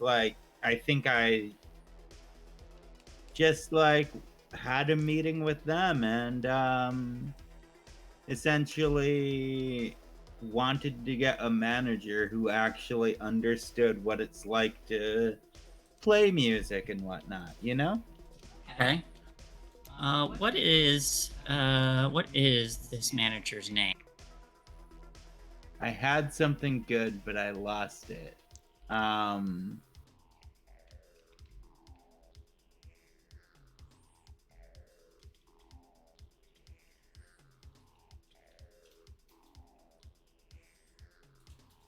Shit, sorry. Dave.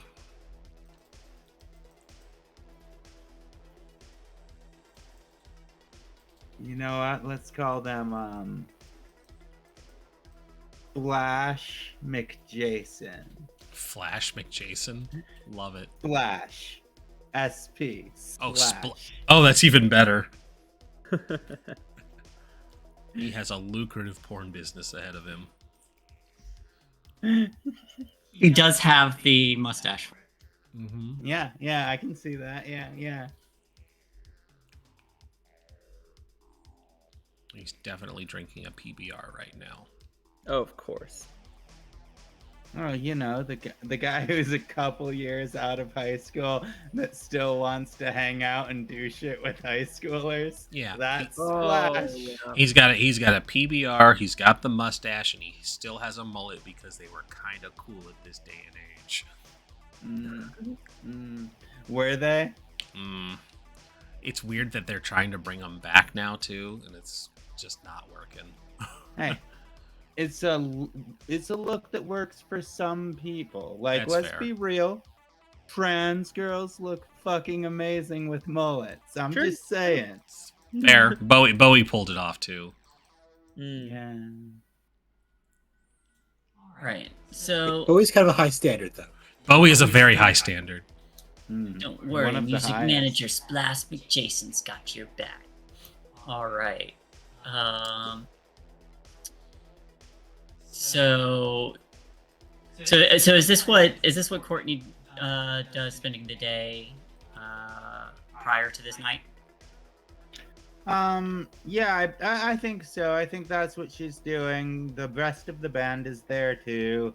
We were having issues, I think, like with the way the tour was being set up. We weren't really being given proper notice by the person who was doing it. They were just calling around and stuff. So we wanted to get someone who's like more capable of knowing what to expect from the music business to take over that role. All right. I feel like Splash Jason refers to himself in the third person as well. Splash. Splash McJason will get you a bus. We'll get you all set up. I even have an idea for where we'll take this tour. I mean, He's still in his porn outfit, by the way. yeah, like if you think that you can get it set up, then I honestly just want to get something set up quick so I can get the fuck out of here for a while. You know what I mean? Of course. When are you looking to leave for this tour? I mean, how soon can you set up a multi-state tour? Splash Jason has contacts and will get you set up as quickly as possible. Well, yeah, that sounds great. That's Plus, I may have to stop in a couple cities to do a gig. That's how it works. Yes. Yeah, I don't know. I'm just, you know what? Cheers to new business. Cheers. Splash Jason has your back. Not in that way. That's my other business. Yeah, no, I'm not looking to get into that side of the business. I'm sorry. That's not what That's I not want the to be business doing. I'm after. No, Yeah. that's not what this is about. This is about the beauty of music. Of course. And like honestly, as long as you can like guarantee I'm out of here for a few weeks, it seems like the last person we had trying to set this stuff up just was really falling through. It was taking way too long to make everything matriculate, and yeah, I just like want to be able to step out for a bit, get out of this town for a while, you know? I'm happy to have you. Yeah. Rumor is one of their friends got torn to shreds, but don't worry, that won't happen. Splash Jason. Oh. to shreds, you say? Shreds, you say. Shreds, you say. Yeah, that's interesting. Oh, let's hope it doesn't happen to one of us, huh? Not with Splash Jason around. Oh, yeah? You're good at that kind of stuff? In a certain setting, yes. Oh, yeah. You look like you can get a bit rowdy from time to time. Splash Jason can get as rowdy as is needed. That's good to know, Splash. I can always count on you.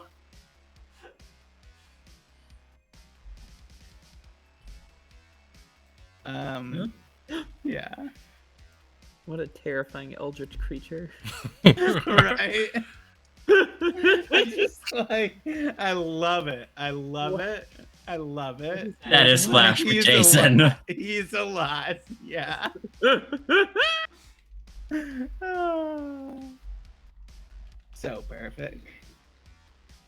But yeah, I think that's just how the day ends up going, hanging out with the band, playing some songs with the new potential manager around, having them like think that yeah, I think that works. Okay. So we've been going for about 2 hours, and I'm sorry I haven't gotten to everybody yet. No, that's good.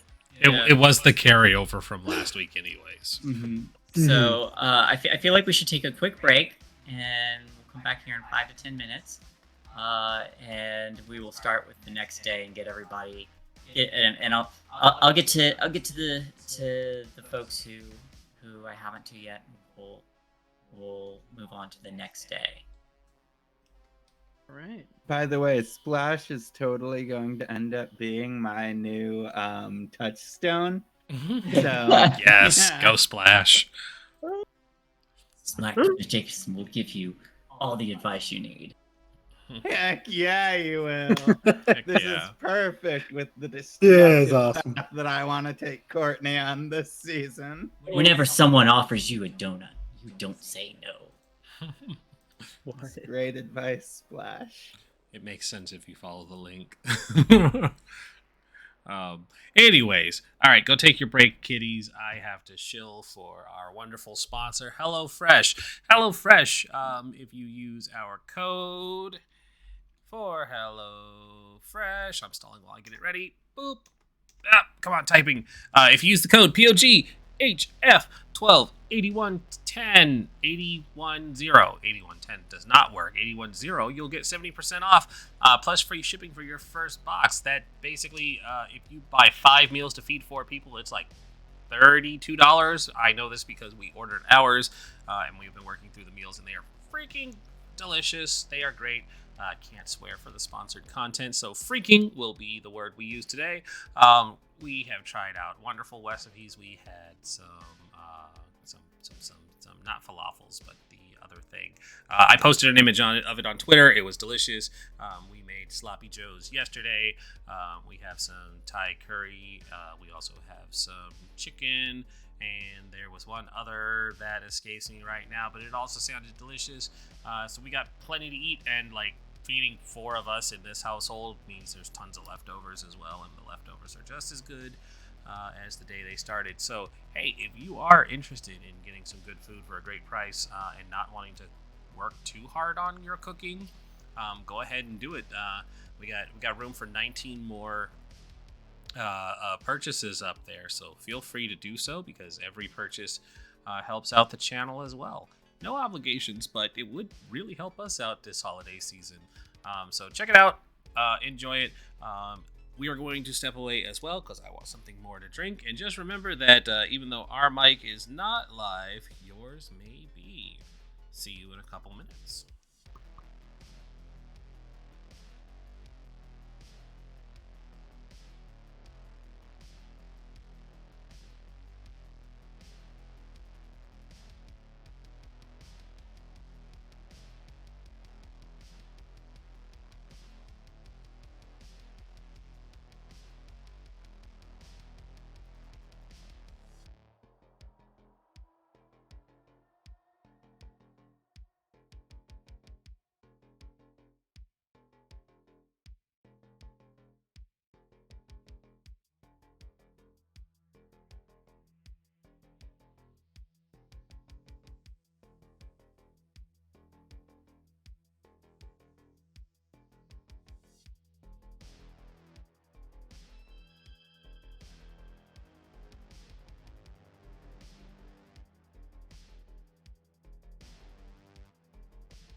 Hi, chat. Hi, chat. How you doing tonight? I got cookies.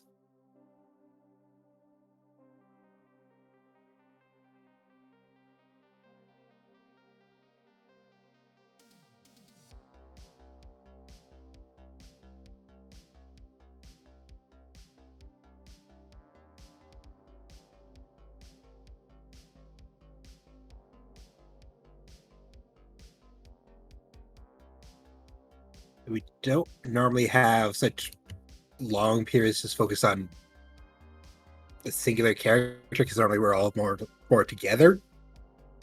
But like Rin said, it's kind of leftovers from last week where Joe and Tracy actually got to have some time with their their anchors at the end, and that actually took a probably good chunk then. And I was actually really enjoying the show, so hope you guys were too.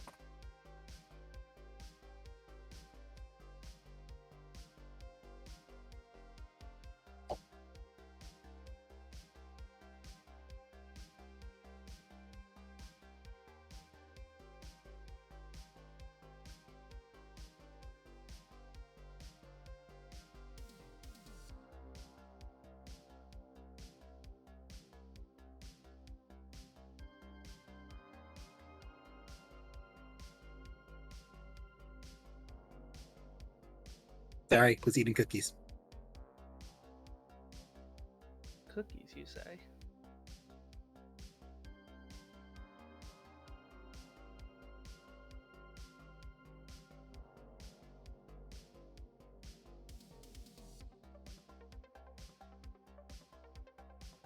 So how's it going, you guys? Too bad. I am tired. Abba do what now? Which is asking how it was going. Oh. Trying to let some cool air in here because it got really warm.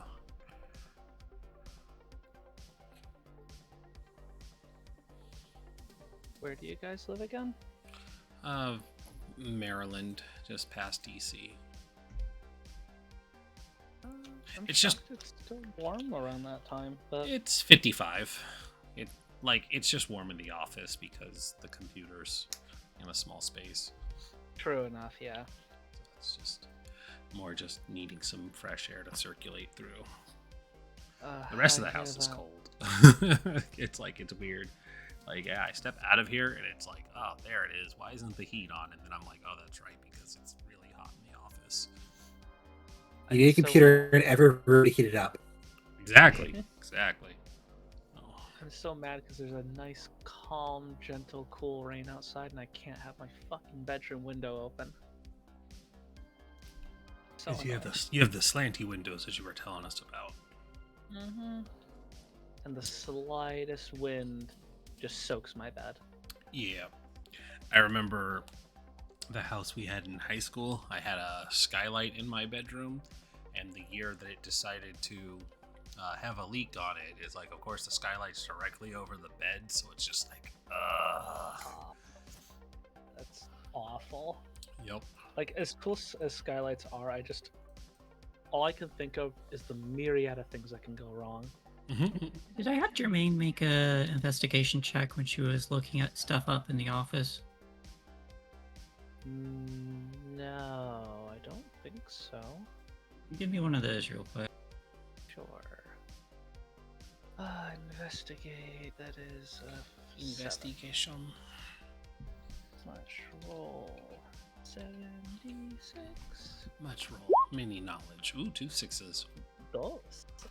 Okay, so while you wouldn't have found anything there, you do know that you can find more information on Viking land at probably a library or in old newspapers or something like that. Okie-dokie. To the school library. 2 knowledge. I didn't mean to make the nerd of the group, but here I am. You did it again, you big nerd. Well, ironically, Lydia was not a nerd. She just got forced into that Yeah. with the tech shit because nobody else was tech. She got forced into it by me, the player. Yeah. I actually wanted Lydia to be like the snobbiest, like, group leader imaginable. But then everybody else was doing really good on lead, so I was like, okay, hold up. I'm gonna pivot because my parents own this company. I'm gonna go into the tech. Made you be techie and have a heart. Yeah, I know. I was supposed to be like a rich, horrible, sociopathic bitch, and like y'all gave me a heart and like tech knowledge. I hate it. I mean, honestly, I liked her. Oh, I still dare love you Lydia. care for your friends? I love Lydia. I just felt like at that point it was a very satisfying turn where she would use her knowledge in a way that didn't really work with the group anymore. Hmm. And I am more than prepared for like season 3 to like slide her back in, or season 4, depending on what events happen. But like Lydia is going to come back. Cool. In the worst kind of ways. As an antagonist. Oh, if that is the case, it'll be beautiful. Listen, I don't write the rules here. I don't want anything to happen to Oh Lydia, but my I also God. kind of don't want her to get turned into her mom or anything. Like if she's walking Hey. around shotgunning people, Since Splash is my touchstone now, could I clear my one condition?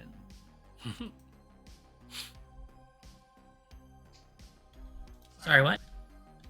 I said, since Splash is gonna be my touchstone now, could I clear my one condition? Yes, you can. If he is going to be your touchstone now, then that's fine. Yes, he is going to be my touchstone. He's gonna be useless, and I'm gonna love it. Somewhere, we see Hugo. Ah, my heart. Yeah, hurt Hugh. The secret Eldritch God. I mean, technically, Hugh was never really my touchstone because that all happened during the simulation. So I never made Hugh my touchstone in the real world. Right? We got the gun from the simulations and my axe, which I need to look into getting fixed. Yeah, that's true. We do have a couple guns floating around. It's just one because V had the other. That's true.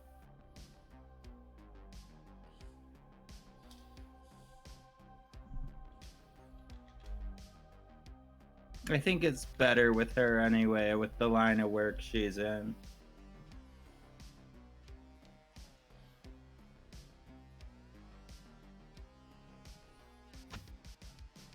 God, I wish Butch Hartman didn't turn out to be such a bag of dicks. If he wasn't such a horrible person. Yeah. Still waiting for him to go to jail for stealing money, but you know. Oh, he stole so much money. The Very Odd Parents guy. That's him. He also traced much there too. Who paid for to do? Oh yeah, he's a tracer. That's the It's thing. racing all the time. It's so bad. It's so blatant. Yep. He steals people's artwork by tracing over it and then selling it for a stupidly high amount. Wow. Yeah, no, he's like very scummy. And then, you know, he also has awful Christian ideals, and he stole a bunch of money to make a Cartoon Network, I think it was. He stole hundreds of thousands of dollars to make a streaming platform. Oh, that's it, streaming platform. Cartoons made by him that were extremely like religious, over the top stuff, and like it never came through, and it just he basically put out a proof of concept and like ran off with like $750,000. He just Oof. What? yeah, Butch Hartman. He stole a bunch of money and ran.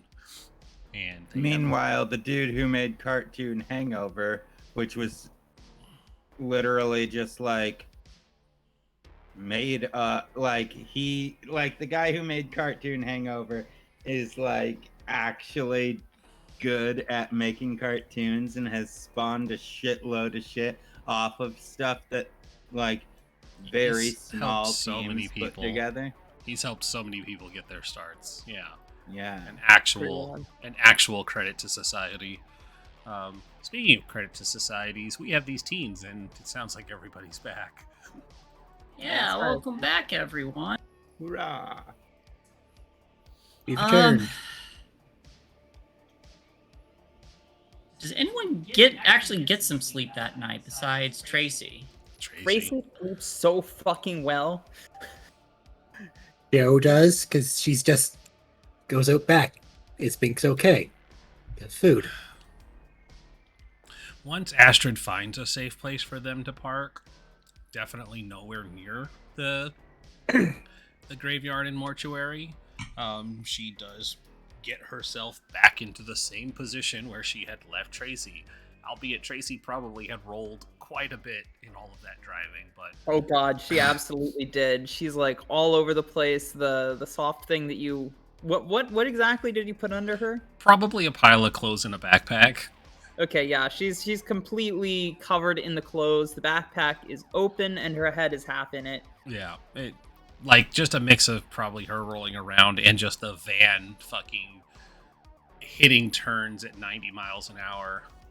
Oh, absolutely. Yeah. Well, Okay. So.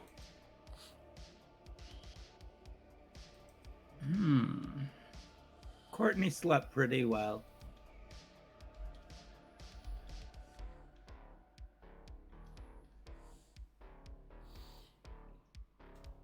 I'm gonna say. I'm gonna say as like the scene opens, we have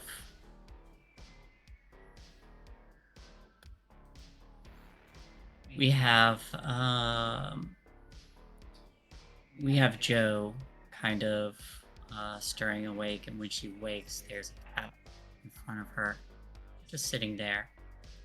And for a long moment, she kind of stares at this, and almost in a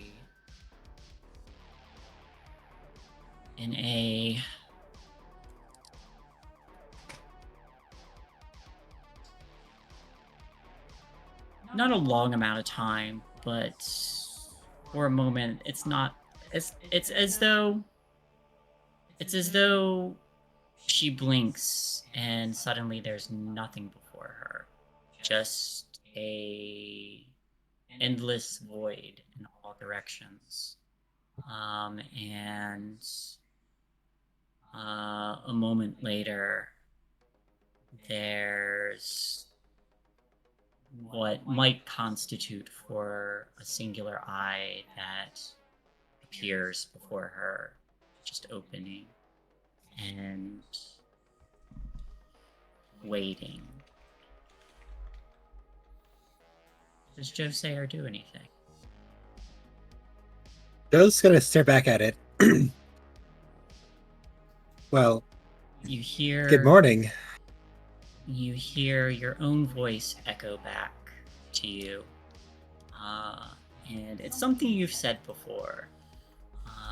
And correct me if I'm wrong, but it was, I want to know more. Oh, Yes. So your voice echoes back, I want to know more. And this eye seems to draw closer and closer, but not moving. And you feel hands on you, and a moment later you realize that whatever this shadow is holding on to you. And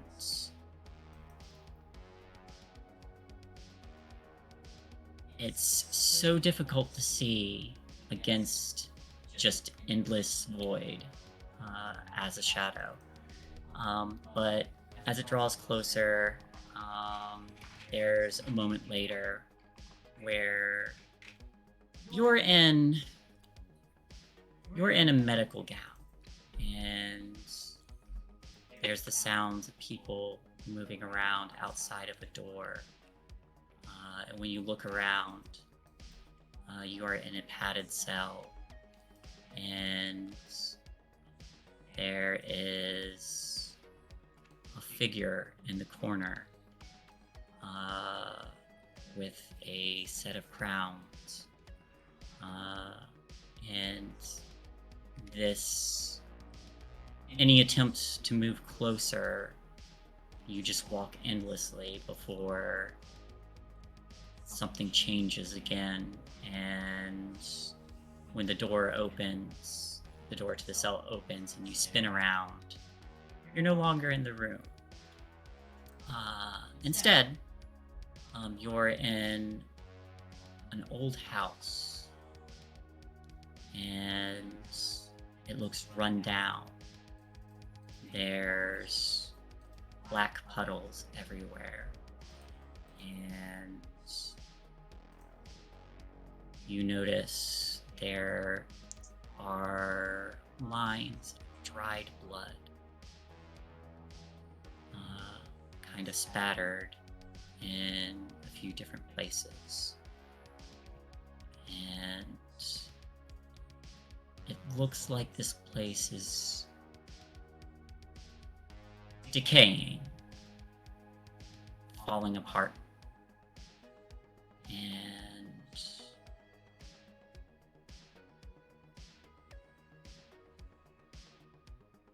And then, as you step further, you accidentally step in one of these pools of just black water and immediately fall through. And gravity seems to flip on you. And as you spin, unsure of which way is up and down, you wake up. Joe's gonna jolt upright. And you're on the floor. It looks like you fell out of bed. I think she's actually gonna try to grab her garbage can. She's that dream with the fear of going back there. Probably gonna make her throw up, honestly. And she'll vomit. Someone had to. Yeah, it was bound to happen. Yep. After that, she's gonna kind of pull out her knees, like, I don't want to go back there. Not again. I don't want to go back there. I don't want to go back there. Not again. I don't want to go back there. Don't want to go back there. Don't want to go back there. She's primarily focusing on the padded room again. That's what's shaken her the most. Not the eye, not the decaying house, the blood, or the falling to the black water. That padded room is what is terrifying her at the moment. So you kind of mull over this dream, focusing on that padded room and the small figure in the corner, having not been able to get a look at their face.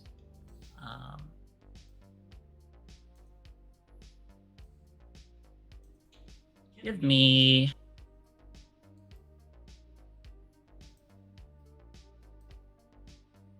a comprehend.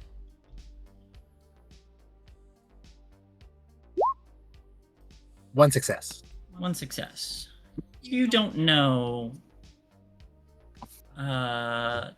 too much about it, but you know where to find information on places that might have rooms.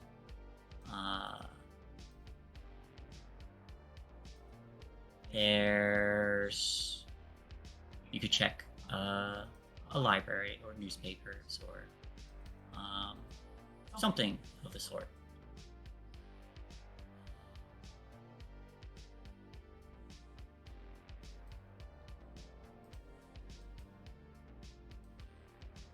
Probably gonna take her a while to fully calm down after that.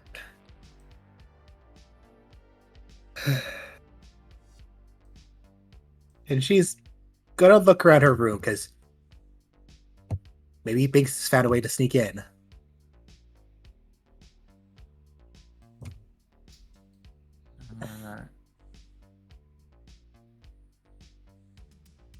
Roll me a d6.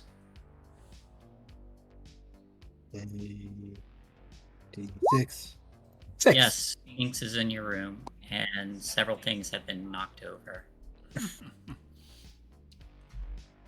and when you look up and you make eye contact with Binks, they kind of like stare down at a minute, and then There's like a pencil laying on the desk, and just does the playful thing of a cat kind of batting at a pencil, and the pencil just rolls and falls off. And they look over the side and decide it's not worth jumping after. She's gonna get a little bit closer and hold her arms like, come here, please. Jumps down and trots over to you. She's gonna pick him up into her lap, just kind of cuddle him like, okay, that is what I call a nightmare. They start to purr.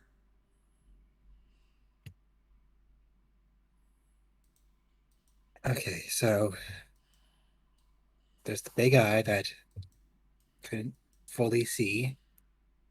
It had the hands. It wants to know more.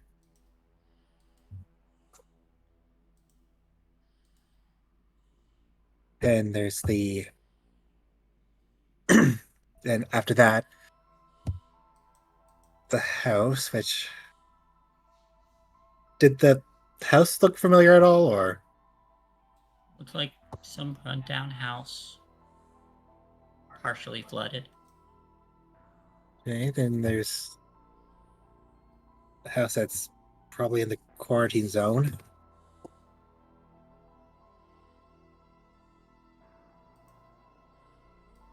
Then tossing in the black water.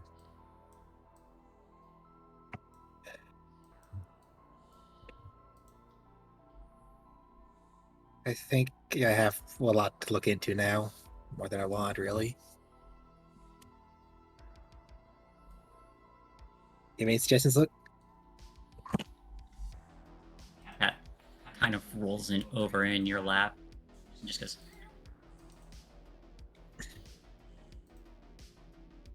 Yeah, you know, I talked about it the first time.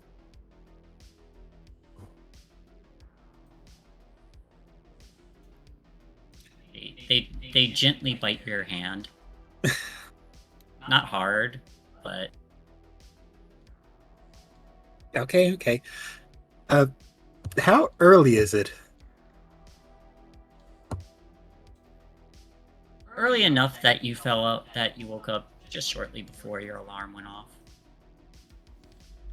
You got school today. Yep. Joe's gonna deal with the vomit in the garbage can first, and then do her morning routines. Right. Courtney, when you wake up,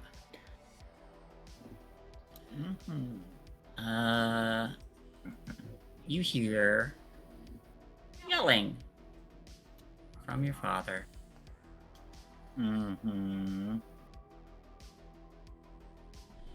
It is also a school day for you. So it is. Yeah, I'll get up and not be happy about it. Being awake is hard. I don't even think I'm gonna pay attention to the dad shit because that's just same shit, different day, essentially. And so I'm just gonna get in the shower and start getting ready. All right. You also hear your mother's voice, but you hear her say, "You need to sit down and just stay here." And you hear your father's voice shouting. He says, "No, you have to stay." And you hear him shouting again. "You don't understand. They're in the TV." The ramblings just kind of go. You hear him shouting a lot about them being in the TV or coming from his job. Some of it sounds incoherent, gibberish. Other sounds like he actually starts to talk Again, like he thinks he's still working at the loop. And he says, something's wrong at work. We need to stay here. And he sounds very adamant that he does not want anyone to leave. In that case, I'm going to hurry up and finish my shower. Rinse the shampoo that's been sitting in my hair for the last 5 minutes while I was listening out. And then legit just go back into my room, grab my shit, and walk out the back door. Give me a sneak check. Yeah, let's see how good I am at this. That's about right. Okay. You try sneaking out the door, but as you're on your way out, you feel a strong hand on your shoulder pull you back. And very uncomfortably push you against the wall, and your father leans close and says, Courtney, we're staying here. I have school. You can't just keep me here. This is bigger than school. You're staying here. And you see your mother come up behind, and she kind of grabs him, and he spins and knocks something out of her hand. You have the opportunity to leave now if you want. Yeah, I think I just shout over my shoulder as I immediately turn. I imagine he caught me while I was opening the door because the door makes noise. Yep. So the door is halfway open. He spins away from me, and I just finish opening the door, start running outside, and just yell over my shoulder, "Thanks, Ma," and then just run down the street. You hear him shout, "You don't understand, they're in the TV!" And there's this sudden shattering of glass from inside as you run off. Well, it's not smart for the TV anymore. Yeah. True story. Happened to me as a kid. Does my dad actually know shit? Wait a second. Hold on. Oh, that's terrifying. The thought crosses her head to turn around and go check out what that was, but I think she is too afraid of the frenzied manner her father is acting in currently to actually go back, and I think she's just freaking out and probably starts having a really bad panic attack while she's walking to school, and just focusing on her breathing and just holy shit, that was a lot, that was a lot, that was a lot, that was a lot. That kind of thing. Just if she didn't have a destination in mind, she would still totally be pacing, is the vibe. They say that loop sickness is a ticking time bomb. Hey, would Courtney and Joanne both like to mark scared?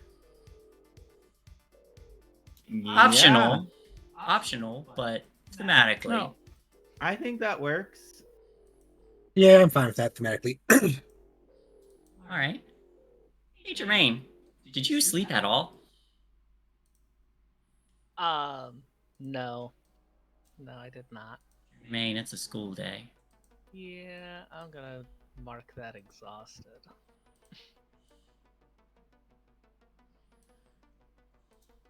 Is there any stop you make, or do you breeze right by your parents?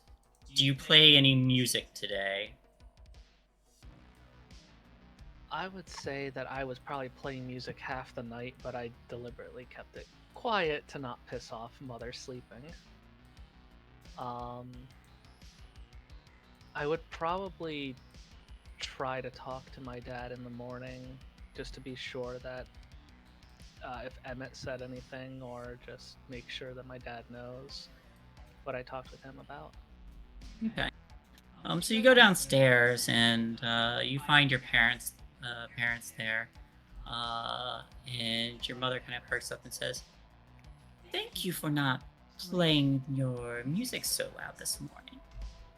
I've made your favorite. What is Jermaine's favorite meal?" Oh God. I'm just gonna steal it from mine. If I could have anything for breakfast, it would be Nutella crepes. It is Nutella crepe. It's a great choice, Good though. choice. I Jason goated. Oh, thank God I could use this after last night. Were you up late? Late is an understatement. I was up all night. Did Emmett say anything to you two this morning? Your father still has the paper in front of his face. Says, "I haven't had a chance to talk to him yet, but I'm sure I will, just as he's closing for the night." Morning. Well, I'll give you the footnotes. Emmett can tell you more. That little thing I told you about yesterday with the school announcements and some creature skulking around the school. Yeah, that happened. You might be getting a Lego set of human body parts later. I'm unsure. Some officials did bring by a body. I haven't had a chance to really look at it, but it looks pretty bad.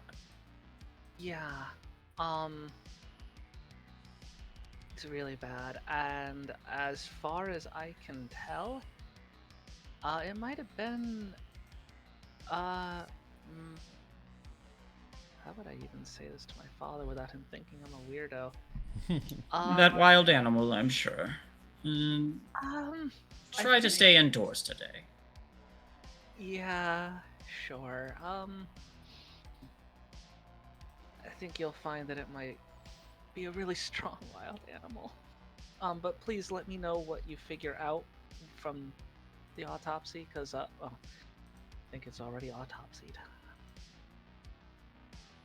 I'm just very curious about what happened. You have school to worry about. You let me and your mother handle it. Okay.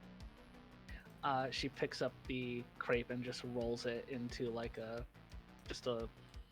classic New Yorker pizza roll when they're busy and they got to get out the door, and just starts bolting down the driveway.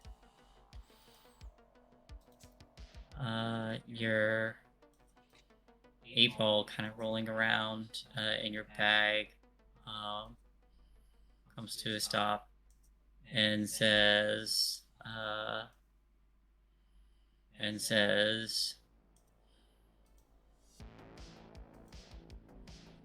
I'll reach in and "You are pushing your limits." Pushing my limits. That's a good thing. I'm exceeding expectations. It rolls around and says, "Absolutely." Rolls around and says, "It's not a good thing. It's not a good thing. You're taking the wrong message." No, that's false positivity. Don't fall for it. Hey, how about Tracy and Astrid? Okay, well, I think Tracy's going to wake up early for once. Maybe even get on time for school. She's going to wake up, yawn, stretch her legs.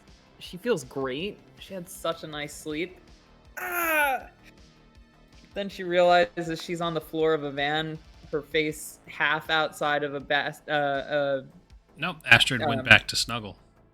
Oh! That was what I was trying to say. Was she slipped herself back into the spot once they found a safe place. Oh, that's cute. Oh my gosh. All right. Fuck yeah. She wakes up early. She realizes she's sleeping, snuggling Astrid, and she gets all closer and kind of gives you a little tight hug and starts yawning and doing her thing, but tries not to wake you up too hard as she Astrid's kind not of gets asleep. her bearings. She's awake. Oh, okay. Yeah, she's good. You would see that Astrid is awake and more of just the kind of like, I definitely wasn't watching you sleep kind of face when you open your eyes and notice. And she just says, good morning. I hope you don't mind that we had to move the car last night. Oh yeah, I don't care. I've been told I sleep through anything. And then some. Just Huh? do you want me to drop you off anywhere? Well, I suppose we're going to school together, right?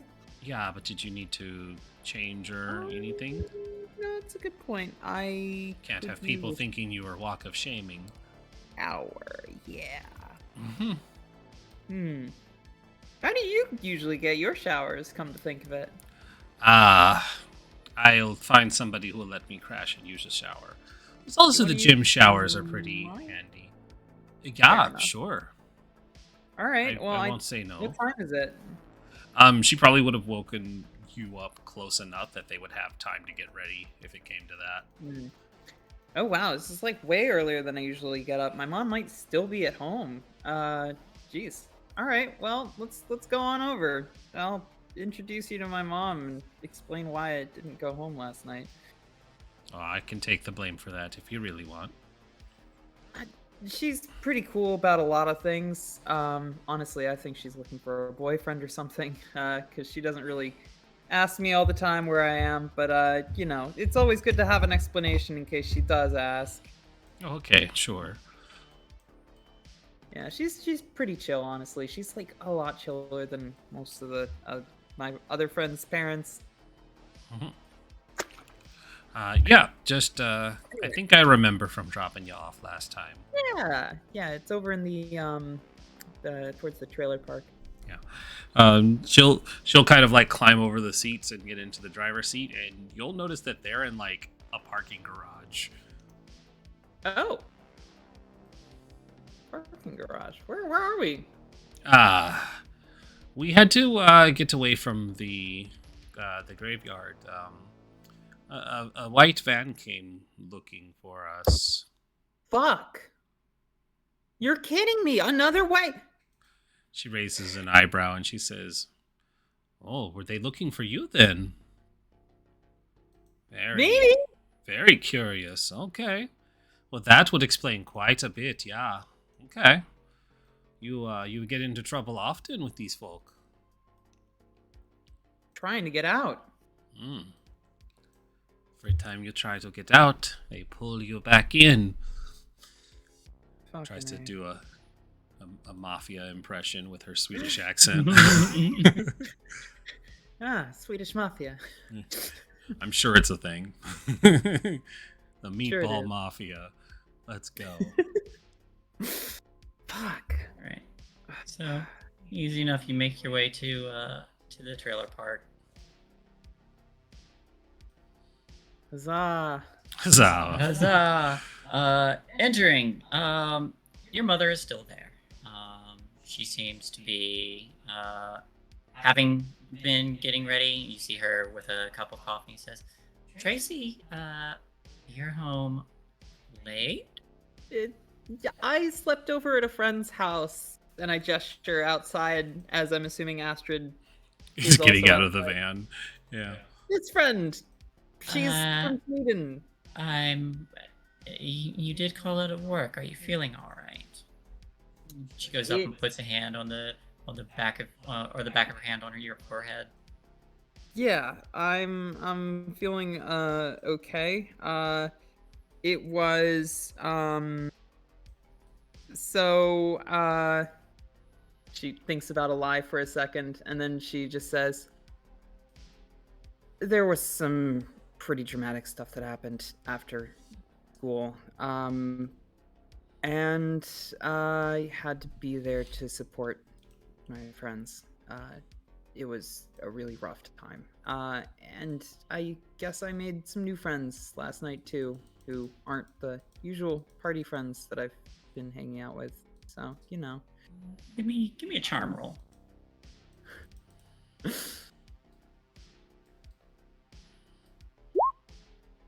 Jesus. She's way too good at schmoozing her mom.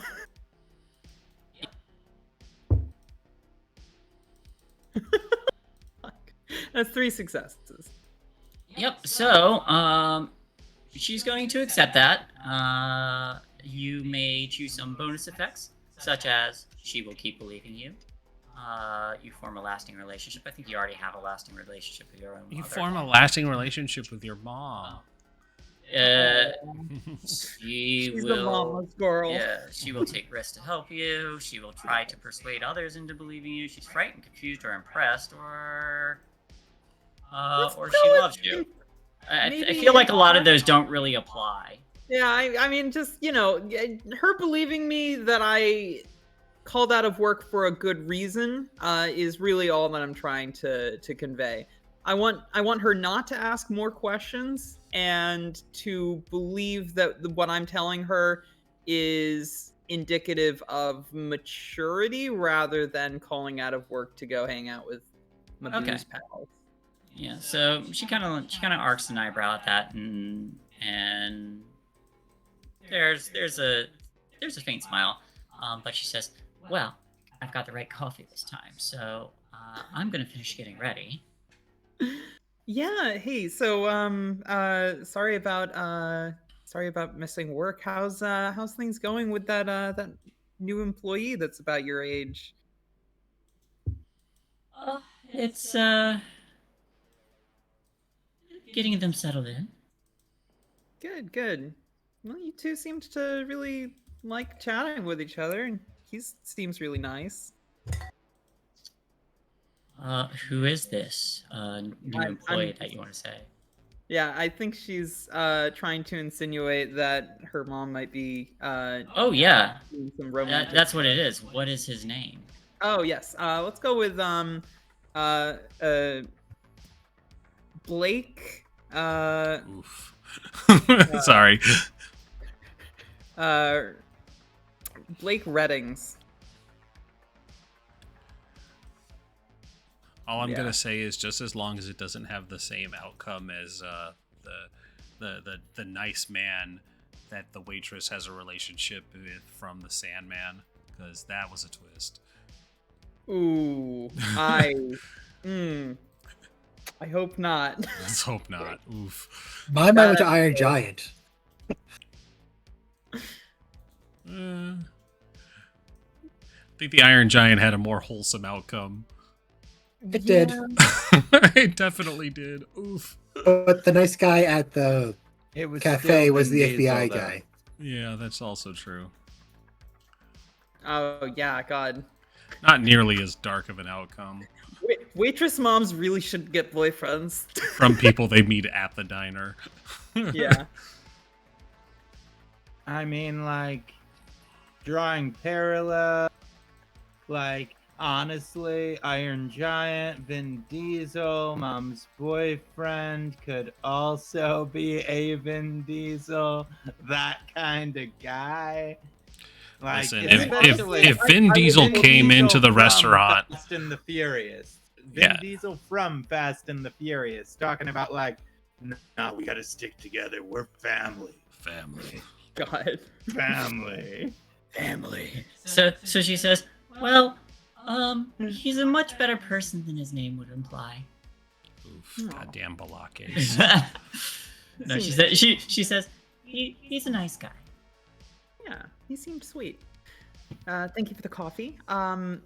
So my friend here and I, didn't really get a shower last night. I'm gonna freshen up before school. I actually woke up early today. Hey. Hey. Yeah. Hey. All right, don't let me stop you. I'm on my way out. Breakfast is on the counter. Oh my God, you're the best. Thank you. Love you, Mom. Bye. Love Have you a good day at too. work. All right, I'll see you in the afternoon. I'm not going out tonight. ... Dot, dot, She Dot, dot, said. dot. She said, making no real promise. All right. So the scene progresses. You all are able to get ready for the school day, and convene at school once again. What does this reconvening look like? Oh wait, I thought we gave. Wait. So actually, good question. Who the fuck does have custody of Lickaboo? I thought we would have given it to Courtney. Is Courtney not watching Lickaboo? Wait, Oh no. no. Who's been watching Lickaboo? Well, No, sorry, you guys, not Courtney. I meant Joanne. My apologies. Yeah. you guys took off before Joanne got back from seeing James. Ooh. Who the fuck did has we? Still in the car. Who the fuck has Lickaboo? Oh my god. Is he even I in could the say car so in the then? car then. Did Joe not get a ride back home from Astrid then? How did you get home? You They had helped. to walk? You helped. No, you helped put her in the car. No, they I went to didn't. see The James. the two of us carried Tracy to the car. She went to the Joe- movie. We didn't. Joe No, we was- established we waited for you. We established that we had waited for you, and Courtney was. So it's funny you guys said you guys took off. Shae, please arbitrate. I don't remember. I think remember you the were just discussion of saying. waiting. I think you were joking on flooring it and getting out of there. Maybe But- I don't like. I That don't might be remember. my confusion then. I don't remember what the final Joe- decision, because both of those things sound accurate. Where there was a discussion of leaving and a discussion of not leaving. I think Joe had to, because Joe went to see her friend at the movie theater. Yes, but we would have waited. But that, depending on how long that conversation took, is really what determined if they left or not. I think you wound up taking Tracy and Jermaine back. Okay, then we apparently have Lickaboo in the car this whole time. The glove compartment kind of falls open, and you hear a Son Oh of a bitch. fuck! It's still here. So we're going It's to not- be it's- Astrid's van then. there are some crumbs from like a granola bar that it's gotten into. Well, good. At least it didn't eat the poisonous stuff. Kind of like skitters out into the passenger seat. Oh no, I had cocaine in there. All of its eye stalks are completely dilated. That would explain a lot. It's just dead. We thought the It's white dead, powder would Jim. make it go fast. That's like gas. Oh, it's like the cocaine bear. I gave it Yeah, cocaine, not that's what white speed. powder normally does. They gave a bear cocaine? I fed it gasoline. Oh no, it so that found could run cocaine in faster. 800 pounds. Yeah, No, it was that's a a- science experiment. But I mean, when you compare it to its own body ratio, it's about the equivalent of how much that bear ate in cocaine as well. So it's fine. It's also on a murderous rampage. I tried to remember what that like YouTube video or whatever it was from, where it was just like, we fed our dog gasoline so he could run faster. Oh no! Oh no. Oh my god. It's like, oh, That's oh, evil. Lickaboo. I'm sorry. I He's, thought he's going real fast in heaven. no. No. That's horrifying. At any rate, this Lickaboo does kind of skitter down into the passenger seat, and one of the eye stalks kind of peers over out of the passenger window. Oh shit. Another eye stalk turns to Tracy. Hi, buddy. It turns around and skitters over to her, and its little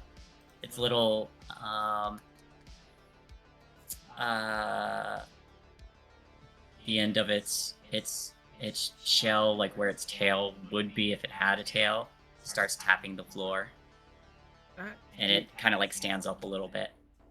Do you want something from me? I don't really have any So food. adorable.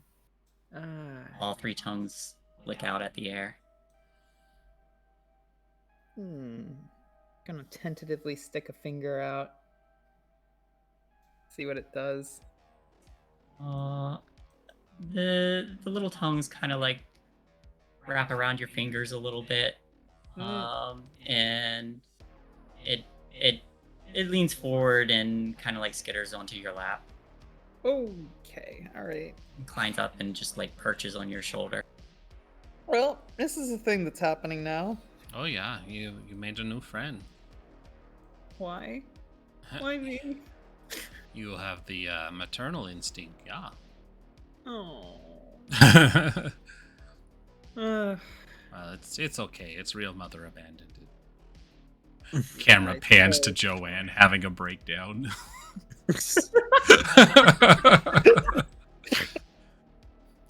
Where the fuck is my baby?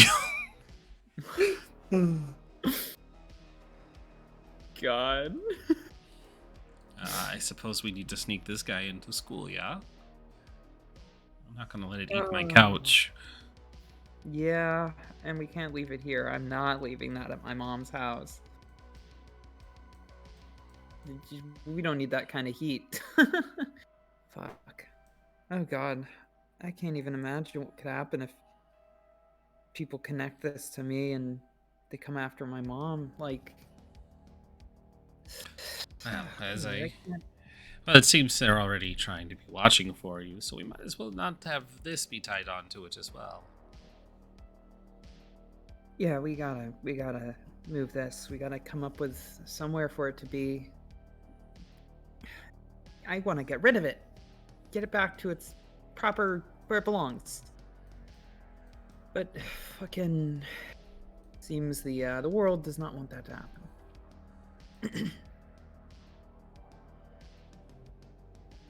To school, then. Yeah. To school. All right, we're driving. We're heading to school. All right, the scene changes again, and we see the van pulling up just as everybody's arriving for school. You all are able to reconnect. So, into the van to talk? Yeah, sure. You'll see you all see the van is currently triple parked.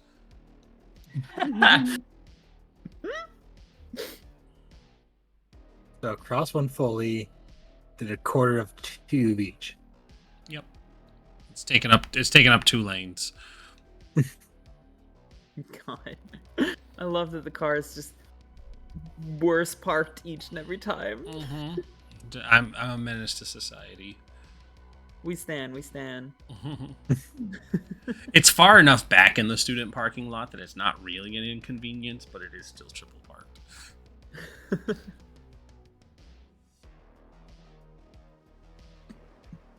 Here, Joe, I think it wants to be with somebody that isn't me now. I say very clearly, the thing enamored with me somehow. Mm-hmm. Joe's just gonna pat her lap to him, like, come on, buddy. It sees you patting your lap, and as someone else it recognizes, it skitters down and curls into a ball and rolls over to you, and then uncurls.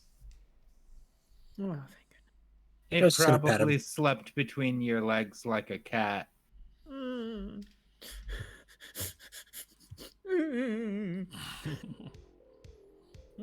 I love how I'm playing Tracy is like extremely reluctant when I'm just like the biggest monster fucker ever. It's just a baby, not yet. True. Not with this. ... But the mom though. The mom, though. Yeah. Mommy, sorry. Sorry, We are nearing that 3-hour mark. So does anyone shit, want are to we have really? a scene? My God, we are. I kind of do, but not really sure I want to do it with everybody around. All right. Is there a certain character? Hmm? Or is there a certain character you want to have it with, or is it just by yourself? Astrid. You can pull her aside. I'm gonna try to pull Astrid to the side. Just have to trust your other new friends are not invasive. True. I'm just gonna like kind of pull Astrid like around the corner of the school building while everybody's chit-chatting. And I'm gonna pull out the business card I got and kind of hold it like in between our faces. Is there a reason why there are people searching for you and calling you dangerous? Besides my driving habits? Extremely besides your driving habits. I mean, aside from doing some work for the Loop Foundation or what's left of it, not really, no. If you're working for the Loop Foundation, I don't understand why they'd be tracking you and finding you dangerous. Politics within the corporation, I imagine. I was taking a look through some of the ledgers back at the morgue. A lot of stuff on that Viking land. Yeah, true tragedy. Ooh, a lot of stuff on that.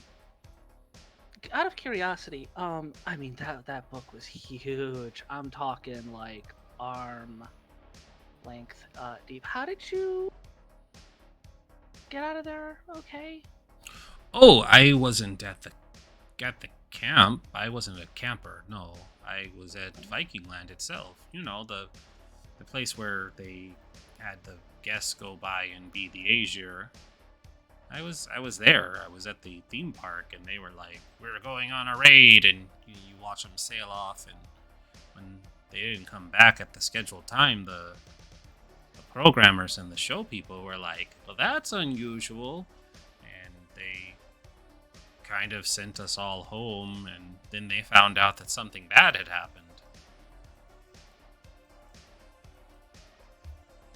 Remember when I said that my family works for the Loop on Sweden? So, you know, we have quite a bit of money, and so during the exchange program, I had some spending money, and I bought a ticket. Okay. I'll be perfectly honest, I've not found any threads to tie you to anything malicious, but it does sort of raise several alarm bells. It's a little concerning when a person who descends from Vikings finds out that Vikings had killed a bunch of Christians. Yes, I understand. But you have to remember that Sweden is Christian now, too, you know. We just don't go around blood eagling each other anymore. That is absolutely the topic of this conversation. Definitely don't blood eagle each other anymore. It's considered rude. It's considered rude, quite rude. We appreciate more the how you say spread eagle. Yeah. Mm-hmm. We do plenty of eagles, just not the blood. Exactly. I am going to flash the card to Astrid, but I am going to keep it well out of her grabbing / reaching distance. There's no logo on this thing or anything. It is just a phone number. Do you recognize this number? Do I recognize that number? Up to you. Do I recognize who that number is supposed to belong to? You were sneaking around when they handed the card over. You would have a pretty good idea who that number belongs to.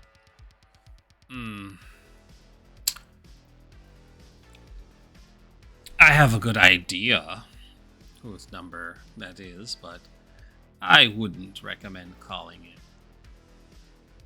Do you have a name at least then? It's probably better for you that you didn't notice. Well, they were on my property, saw my face, saw your van on my property. They're not going to be back there. Don't worry.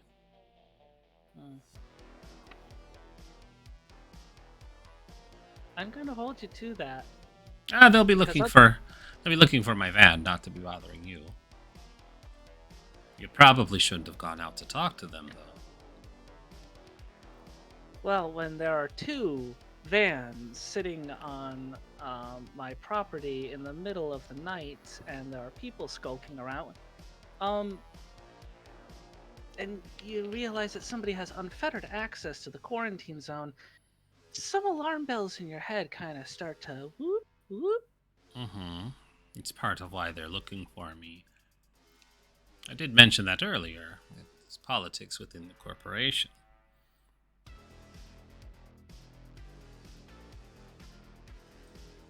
And does this have anything to do with that little creature? Because I believe we are all caught up in the politics now.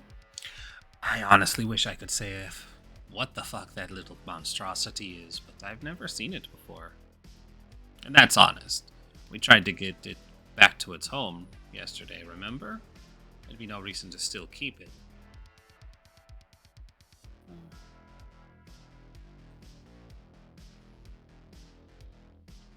Can I have a feeling Astrid's being relatively honest here. Relatively. What would be a roll to see if Astrid's deliberately hiding anything? Empathize. Empathize. Alright, I'm gonna empathize. Empathize versus, I think, sneak? Or charm? Probably charm.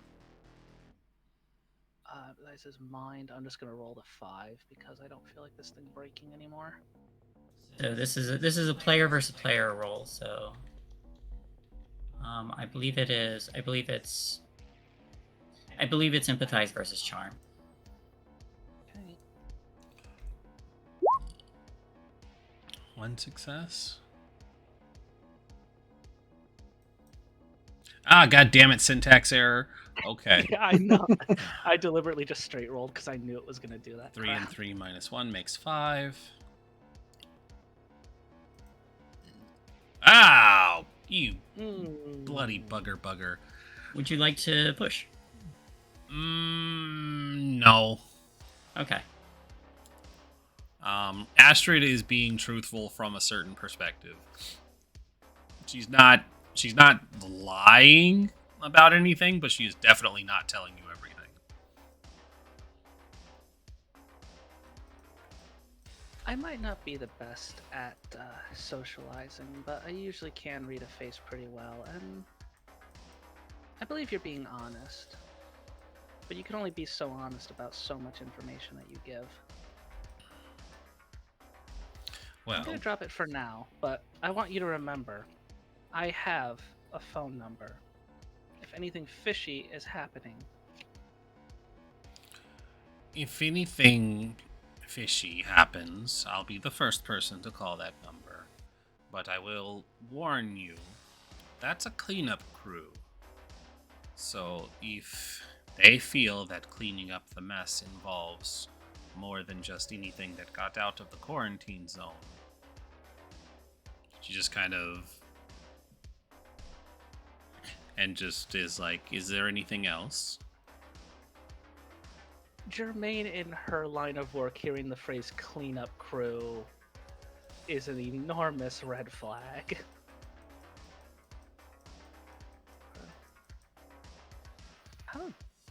How much deep shit are you in? It's worth not knowing. I can agree with that. There's a wonderful thing called plausible deniability, and I would recommend it for you. It might be a little hard taking classes together and being around your van, but... Nonsense. I'm your average ordinary teenager. From Sweden. With every word that comes out of your mouth, I believe that less and less. I am from Sweden, if that helps. I would hope so with that accent. I'm also a teenager.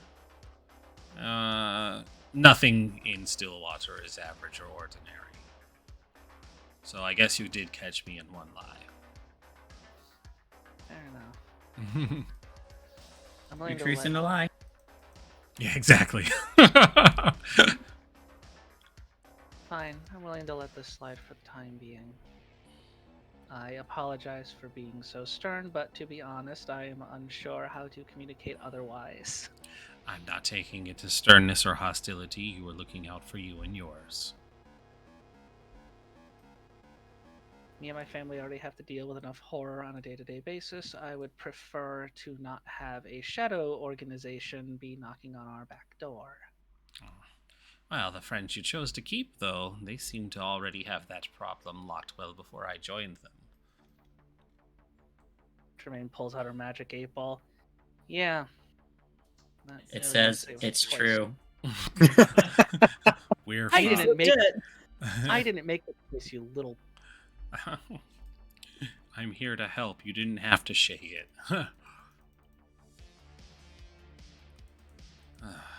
Alright. So, if nobody else has anything, I feel like we'll start to wrap up here. As the camera kind of does the slow pan backwards, it fades into another scene, one that has a fenced off area right against the quarantine zone, one we've seen before. There are deep tire tracks where a van had quickly pulled away, and footprints from a cyborg chasing it. There's also a little blood spatter, but right along the fence, there's something large that moves up against it, and we don't see the full thing, but there is like a tendril that kind of coils around the outside of the fence, and then another one, and then a third one, and starts to yank at it. And it pulls again before retreating. There's a sudden slam against it, and parts of the fence bend outward, and thick iron rods snap and fly away from the impact, and then the tentacles come again and peel back the links before we see a large arthropod's leg walk by, and then another and another, and there's a moment where it pauses at a little bit of a blood stain that had happened perhaps 12 to 16 hours ago, as these tendrils kind of touched the ground where it had occurred, and then continues to move on. And that's where we'll call it tonight. Oof. Oh no. Terrifying. Oh, Interesting. Woo! I can't wait to legitimately find out what the hell is up with Astrid, because Jermaine's either going to be so vindicated or be like, shit, I'm really bad at peopling. Oh my god. I secretly hope that Jermaine calls the fucking cleanup crew and then realizes that they're absolutely going to clean her up as well. That was what she was implying. It's like, it's gonna clean up everybody who knows something. I just really heard somebody hope that tell happens. Joe about Astrid. Like, Joe has no idea any of the shit about Astrid at all. It's like, fuck's going on? I was also definitely gonna be like, oh, and we're telling Tracy that they were looking for her, but it's like Jermaine probably would have just been more suspicious. Yeah.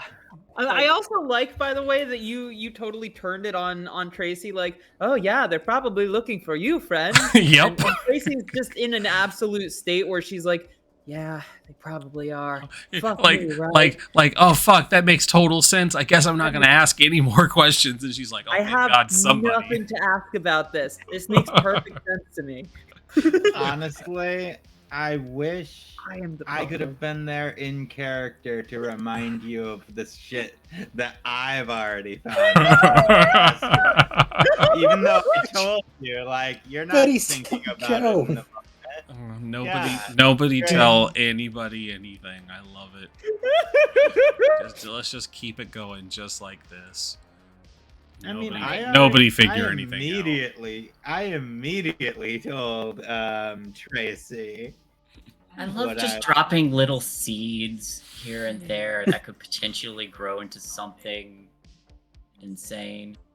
If Astrid didn't do that turning onto Tracy, I was not gonna pull the card on Astrid then, but I was just like, hold up. Okay. She is hiding something big. However, the moment you said cleanup crew, that was Jermaine's like brake pedal, like okay. Yeah. This is the early 90s, you see. We still had Black Ops. Listen, Yeah. Jermaine is not above or below in her understanding of, okay, suspicious unmarked vans, disappearances, like that is all like basic level bitch shit when it comes to her profession. Like bodies just wash up on shore and it's like, oh cool, give it a grave I guess. Let's Yeah, do some dental testing. Take care of this body. Don't ask questions. Yeah, like it's like the amount of normal shit to her that's like asinine when it comes to like disappearances and just random bodies. That's fine. You hear cleanup crew and Jermaine's just like, gotcha. Hey, I do have some questions for you guys. Did you all participate in the session today? Mm-hmm. No. Kinda. Probably. Maybe. You were here. It counts. Yep. Everybody gets one experience. Did your problem or relationships get you into trouble with a capital T? Yes. I mean, I feel like I just got in trouble with my daddy. Okay, that'll count. You had to Does roll count. for that. I think mostly I didn't get into too much trouble, so I'm not gonna give myself that. Okay. The I think's asking me questions. Yeah. That's troubling. And the padded room was even more troubling. Yeah. I don't think Jermaine got into any real trouble. She got a business card. Number 3. Were you broken and forced to take a scar? Don't think No, so. because I was trying to talk to my to my anchor.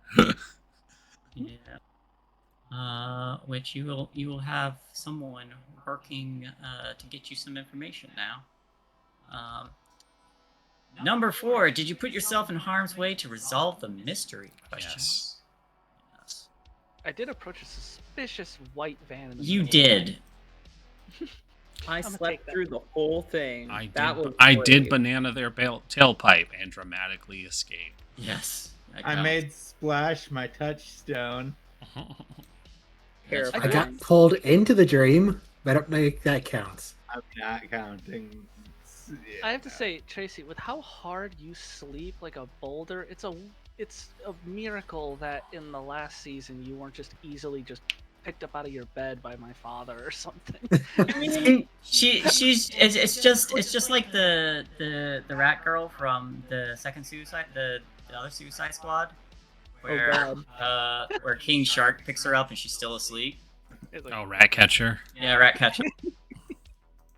I have never seen that. The It's second one, it's actually way better than the first one.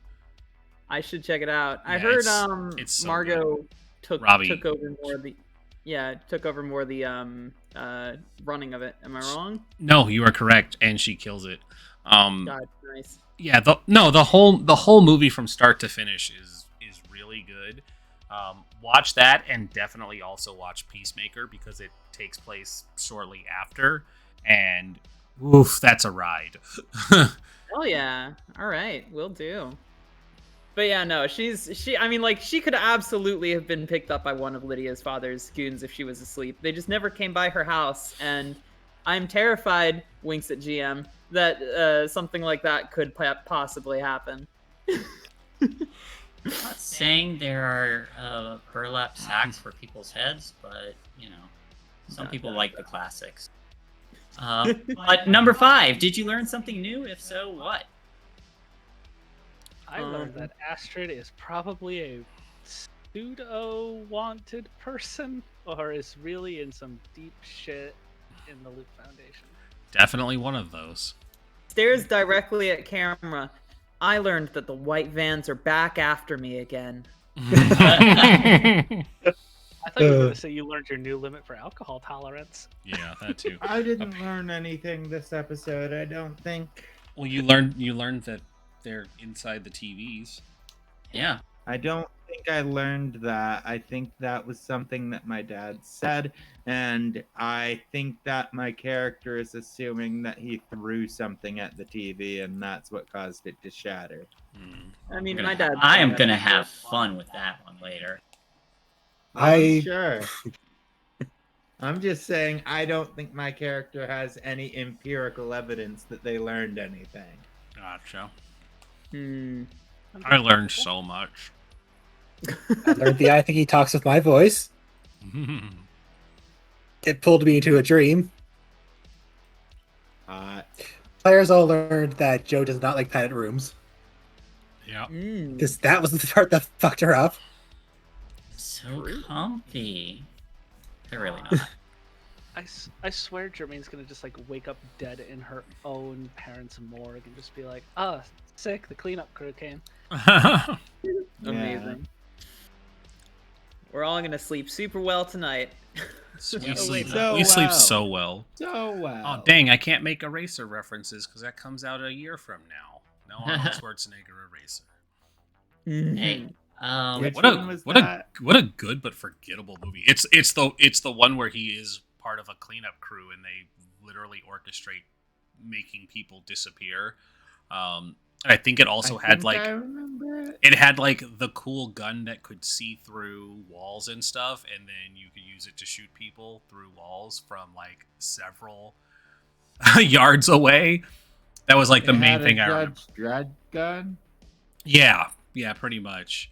But it was like it had Arnold Schwarzenegger and I cannot remember this female actress's name. Danny DeVito. No, this was post Danny DeVito. I'm trying to remember the female actress's name. She was very popular in the 90s as well, a black actress. Sandra Bullock? Vanessa Williams. There it is. Oh, that guy looked like Stallone for a second, but that is not Sylvester Stallone. But yeah, no, it was plays a witness protection specialist whose job is to use any and all means necessary to keep vital witnesses safe before they give evidence to upcoming trials. And they literally like kill the person and make them disappear, but not actually killing the person. They'll like orchestrate their house being burned down and using like blank bodies to, or maybe I'm thinking of a different one. But basically, they make the person disappear so that they don't get killed by criminal organizations before testifying. And it's just like, you're dead now. Here's your new identity. What about my husband? Oh, he didn't make it. That's the good thing about husbands. They never do. They never make it. Well, I hope my days are numbered. I'm sorry. Oh no! But nope, Sin already said it. I'm doomed. I'm gonna go out there. Unfortunate but true. Unfortunate but true. No, I'm kidding. Knock on wood. Knock on wood, please. I have a long life to live. All right. I do hope everybody enjoyed the game today. Yes. It was fun. Yeah. Very fun. I have points to redeem. I got to flex my pointing, accusing finger. You did.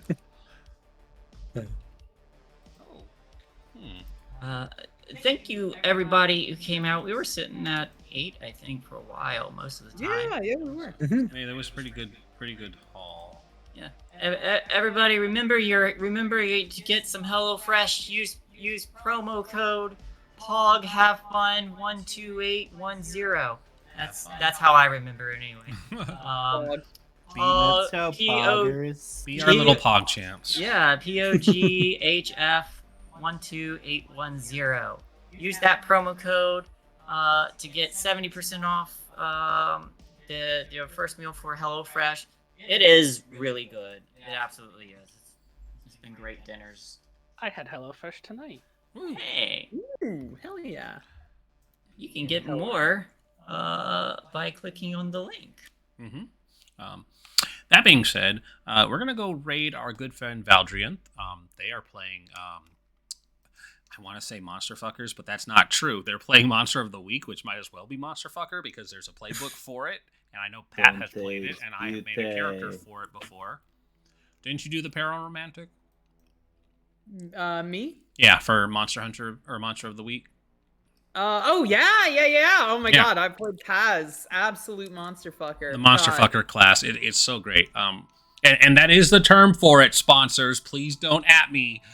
It's a real term. The whole thing is about that. So I'm gonna go ahead and send us over to Valdrian. It's their finale for their Monster of the Week game. So give them some love. Tell them hi. In the chat, go ahead and just put in Monster Bangers. That way it can still be friendly. So they'll know what we mean. And yeah. Is it easier to say Monster Hammerers? No, it's easier to say Monster No, just say Monster Bangers. It'll be fine. All right. No, chat, get out of the way. There we go. Yeah, all right. Have a great night, everybody. Bye.